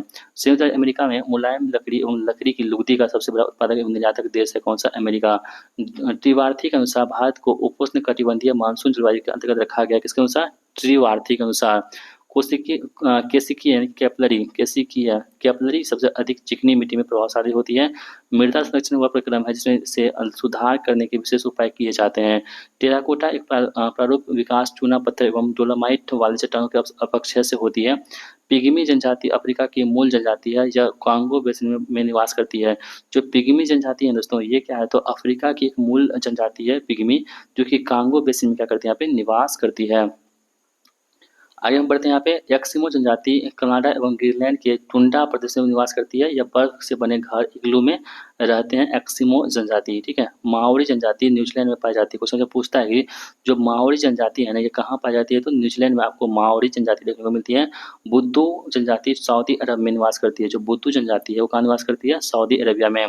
आइनू जनजाति जापान में पाई जाती है। जो आइनू जनजाति है वो कहाँ मिलती है, जापान में। मसाई जनजाति केन्या में निवास करती है। कहाँ पे, केन्या में मसाई जनजाति। बुशमैन कलाहारी मरुस्थल में निवास करती है। जो बुशमैन जनजाति है वो कलाहारी मरुस्थल में निवास करती है। चीन, मंगोलिया, जापान में मंगोलाइट प्रजाति पाए जाते हैं। चीन में ऊन तिब्बती एंटीलोप अथवा चीरू के बालों से तैयार किया जाता है। चीन रेशम का जन्मभूमि है, यानी चीन जो है ना, सबसे अधिक वहाँ पे रेशम का जन्मभूमि के रूप में जानते हैं चीन, ठीक है। और विश्व में रेशम का सबसे बड़ा उत्पादक और निर्यातक देश कौन सा है, यहाँ पे चाइना होगा। विश्व में सबसे अधिक केसर का उत्पादन कहाँ पे होता है, ईरान में। सबसे अधिक यहाँ पे केसर होता है कहाँ पे, ईरान में। विश्व में सबसे अधिक गेहूं का उत्पादन कहाँ पे होता है, चाइना करता है। बिटुमिनस में 45 से 70% कार्बन एक सामान्य प्रकार का कोयला है। इसमें एंथ्रासाइट कोयला सबसे बेहतर कोयला है। इसमें कार्बन की मात्रा सबसे अधिक होती है। जो सबसे अधिक जो बेस्ट कोयला है ना, वो कौन सा, एंथ्रासाइट होती है। एंथ्रासाइट हार्ड कोयला है। इसका सबसे अधिक संचित भंडार चाइना के पास होगा। कोयला के उत्पादन में चीन प्रथम स्थान पे आपको होगा दोस्तों, ठीक है। क्रीवी री क्रेमनचुक, बिलोजेरिका, मारियोपोल और क्रेंचे यूक्रेन का विश्व प्रसिद्ध लो एस्क भंडार यहाँ पर होगा, ठीक है। लिमोनाइट दोस्तों लोहे का यहाँ पर एस्क होगा। ब्राजील का मिनास और ग्रेसर पॉइंट लो एस्क के भंडार के लिए प्रसिद्ध यहाँ पर होगा। विश्व में सबसे अधिक सोना गोल्ड उत्पादन कहाँ पर होता है, चाइना में होता है। सबसे अधिक सोना का भंडार यूएसए अमेरिका में होता है, ठीक है। कुलगाड़ी ऑस्ट्रेलिया में सोना का खनन किया जाता है। लेकिन कुलगाड़ी यानी कहाँ पाया जाता है, ऑस्ट्रेलिया में, जो कि किसके लिए फेमस है, यहाँ पे सोने के खनन के लिए, माइनिंग के लिए फेमस है कुलगाड़ी। जोहान्सबर्ग दक्षिण अफ्रीका सोना और हीरा खनन के लिए यहाँ पे प्रसिद्ध होगा, कौन सा, जोहान्सबर्ग। घाना तट पर सोना के समृद्ध प्लेसर जमा पाए जाते हैं, किसके तट पर, घाना के तट पर। एल्युमिनियम का उत्पादक विश्व में सबसे अधिक चाइना में होता है, ठीक है। जो एल्युमिनियम होता है ना, इसका सबसे अधिक उत्पादन कहाँ होता है, विश्व में, चाइना में होता है। बॉक्साइट का सर्वाधिक उत्पादन कहाँ होता है, ऑस्ट्रेलिया में होता है बॉक्साइट, ठीक है, जो कि किसका एस्क है, एल्युमिनियम का ही एस्क है। विश्व में प्राप्त होने वाले 3 मुख्य रूप से प्लेसर निक्षेपों से पाए जाते हैं। कच्चे तेल की क्रूड ऑयल का भंडार सबसे ज्यादा विश्व में वेनेजुएला में होता है, ठीक है। रेडियम पिच ब्लेड से प्राप्त किए जाते हैं। विश्व में सबसे अधिक यूरेनियम का उत्पादन कजाकिस्तान में होता है। कहाँ पे? कजाकिस्तान में। विश्व में सबसे अधिक यूरेनियम आपको देखने को मिलते हैं कजाकिस्तान में। ट्रांस साइबेरियन रेल मार्ग विश्व का सबसे लंबा रेल मार्ग है, जो कि 9,289 किलोमीटर में फैला हुआ है। सेंटोस को विश्व में कहा यानी कॉफी उत्पादन के लिए जानते हैं। वेरिटास नासा का शुक्र ग्रह के अध्ययन के लिए नवीन मिशन है, जो कि 2028 से 30 के मध्य प्रारंभ किया गया था। अक्सर लंबे संकरे करक होते हैं, जो हिमानी क्षेत्रों में देखने को मिलता है। ड्रमलिन हिमनद के निक्षेपों द्वारा निर्मित होते हैं। उल्टे नोका या कटे हुए उल्टे अंडे की ये तरह होती हैं। पर्यावरण का निर्माण जैविक एवं अजैविक संघटक से होता है। 40 डिग्री से अधिक तापमान यदि मैदानी क्षेत्रों में होता है तो उसे हीट वेव यानी कि गर्मी की लहर कहते हैं। जलवायु परिवर्तन पर संयुक्त राष्ट्र का कन्वेंशन ग्रीन हाउस गैसों के लिए उत्सर्जन से कमी से है। सेमांग निग्रिटो जनजाति का आदिवासी है। जो सेमांग यहाँ पे पास होगा ना, ये निग्रिटो प्रजाति की आदिवासी यहाँ पे होगी। अधिक वर्षा वाले पहाड़ी क्षेत्रों में निक्षालन की क्रिया होती हैं। एक बरसाती दिन में शुष्क बल्ब तापमापी आर्द्र बल तापमापी की तुलना में क्या होता है, ज़्यादा माप दर्शाता है। जापान में मछलियाँ बड़े पैमाने पर पकड़ी जाती हैं। ब्राज़ील विश्व का सबसे बड़ा कॉफ़ी का उत्पादक यहाँ पे देश हो जाएगा। यहाँ कॉफ़ी के बागानों को फेजेंटा कहते हैं। क्या बोलते हैं? फजेंटा कहते हैं। रूस के शाखा गणराज्य को ओमियाकोन गांव को विश्व का सबसे ठंडा अस्थायी स्थान माना जाता है। भूमध्यसागरीय क्षेत्र में जाड़े में वर्षा होती है। ठीक है। भूमध्यसागरीय क्षेत्र रसीले फलों के लिए विख्यात यहाँ पे होगा। फर्डिनेंड मैगलन ने पुर्तगाल के यहाँ पे खोज की थी। भगवान महावीर अभयारण्य गोवा में के मोल्लेम शहर में स्थित है। ठीक है। वायुमंडल अपनी अधिकतम ऊर्जा सूर्य से प्राप्त करती है। ठीक है। वायुमंडल जो है सबसे अधिक जो ऊर्जा होती है कहाँ से प्राप्त करती है? सूर्य से। पृथ्वी पर ऊर्जा का सर्वप्रमुख स्रोत कौन सा है? सूर्य होगा। 22 अप्रैल को मनाए जाने वाले विश्व पृथ्वी दिवस का संबंध वातावरण से संबंधित जन जागरूकता से यहाँ पे होगा। ठीक है। 22 मार्च को विश्व जल दिवस भी मनाते हैं और 22 मार्च को हम लोग बिहार दिवस भी मनाते हैं। 22 मई को अंतर्राष्ट्रीय जैव विविधता दिवस भी मनाते हैं। ठीक है। पर्वतीय क्षेत्रों में पक्षियों के आधिकारिक प्रजातियां चीड़ के जंगल में निवास करती हैं। राष्ट्रीय उद्यान में संपूर्ण पारिस्थितिकी तंत्र को सुरक्षा प्रदान की जाती है। भारत का प्रथम national park Jim Corbett national park है, जो कि 1936 में स्थापित किया गया था। कहाँ पे? उत्तराखंड में। रॉयल बंगाल टाइगर को 18 नवंबर 1972 ईस्वी को राष्ट्रीय पशु घोषित किया गया था। प्रोजेक्ट टाइगर की शुरुआत हुई थी 1 अप्रैल 1973 ईस्वी को प्रोजेक्ट टाइगर की यहाँ पे शुरुआत होती है। प्रथम tiger reserve Jim Corbett national park है, जो कि कहाँ पे? उत्तराखंड में है। जून 2025 के अनुसार भारत का 58वां टाइगर रिजर्व माधव राष्ट्रीय उद्यान है, जो कि मध्य प्रदेश में होगा। 58वां माधव। भारत में वर्तमान में जून 2025 106 नेशनल पार्क यहाँ पे होगा। ठीक है। इस बात को आप लोग ध्यान में रखोगे, जो कि सिमिलीपाल होगा उड़ीसा वाला। डालमेटियन एक कास्ट स्थलाकृति है। यह क्रोएशिया में एंटार्कटिक सागर के किनारे स्थित है। डिगबोई रिफाइनरी की स्थापना असम ऑयल कंपनी द्वारा किया गया था। वर्तमान में आईओसीएल के अधीन है। भारत का सबसे बड़ा तेल रिफाइनरी रोहतक कारखाना जामनगर गुजरात में स्थित है। यह निजी क्षेत्र रिलायंस की कंपनी है। भारत में शमाली क्षेत्र की सबसे बड़ी रिफाइनरी कोच्चि रिफाइनरी है, जो कि बीपीसीएल द्वारा प्रबंधित है। भद्रावती इस्पात कारखाना Visvesvaraya iron and steel plant की स्थापना कब हुई थी? 18 जनवरी 1927 को मैसूर आयरन वर्क्स के रूप में किया गया था। भद्रावती इस्पात कारखाना भद्रावती कर्नाटक राज्य में स्थित है। 1989 में स्टील अथॉरिटी ऑफ इंडिया यानी कि सेल के अधीन भद्रावती इस्पात कारखाना को कर लिया गया था। सेल की स्थापना कब हुई थी? 24 जनवरी 1973 ईस्वी को यहाँ पर सेल की स्थापना होती है। दमदमा झील बरखल झील सूरजकुंड हरियाणा में स्थित है। इस बात को भी आप लोग ध्यान में रखोगे। आगे बढ़ते हैं। सुखना झील कहाँ पे? चंडीगढ़ में है। ठीक है। सुखना झील कहाँ पे? चंडीगढ़ में आपको देखने मिलते हैं। होंडू जलप्रपात स्वर्णरेखा नदी पर स्थित है, जो कि आप बता चुके हैं। होंडू जलप्रपात की ऊंचाई कितनी है? 98 मीटर है। जमशेदपुर खरकई और स्वर्णरेखा नदी के संगम पर स्थित है। जमशेदपुर है ना, वो खरकई और स्वर्णरेखा के संगम पर स्थित होगा। टाटा आयरन कंपनी टिस्को को पानी की आपूर्ति स्वर्णरेखा नदी से होती है। इसको भी आप लोग ध्यान रखोगे। तो दोस्तों, इस प्रकार हमने आप सभी को पूरे ज्योग्राफी को यहाँ पे हमने कवर कर दिया है। यानी कि आप इस वीडियो को यहाँ तक देखे हैं तो आपको बहुत बहुत धन्यवाद कि आप अपने जो है लक्ष्य के प्रति बहुत ही ज़्यादा सेंसिबल हैं। और जो भी दोस्तों इस वीडियो को यहाँ तक देखे हैं ना, आप सभी लोग जो है प्यार से कमेंट में जो है आप लिख सकते हो। क्या लिख सकते हो? तो लव यू मॉम लिख सकते हो। ठीक है। देखते हैं कि कौन-कौन अपनी माँ से प्यार करते हैं और अपनी माँ के सपनों को पूरा करने के लिए इस वीडियो को यहाँ तक देखें। जो भी देखे होंगे आप सभी से रिक्वेस्ट है कि वीडियो में कमेंट ज़रूर कीजिएगा। और नेक्स्ट जो है आपको हम बिहार का भूगोल करवाने वाले हैं। यदि आप चैनल पर नए हैं तो चैनल को सब्सक्राइब भी कर सकते हैं। बाकी ये वीडियो आपको कैसा लगा है, अपनी हमारी मेहनत आपको कैसे लगती है और इसके बारे में आप जो सुझाव देना चाहते हैं कमेंट बॉक्स में बता सकते हैं। ठीक है दोस्तों, मिलते हैं नेक्स्ट वीडियो में। इस वीडियो को देखने के लिए आप सभी दोस्तों का बहुत-बहुत धन्यवाद। Thanks for watching video. जय हिंद, जय भारत।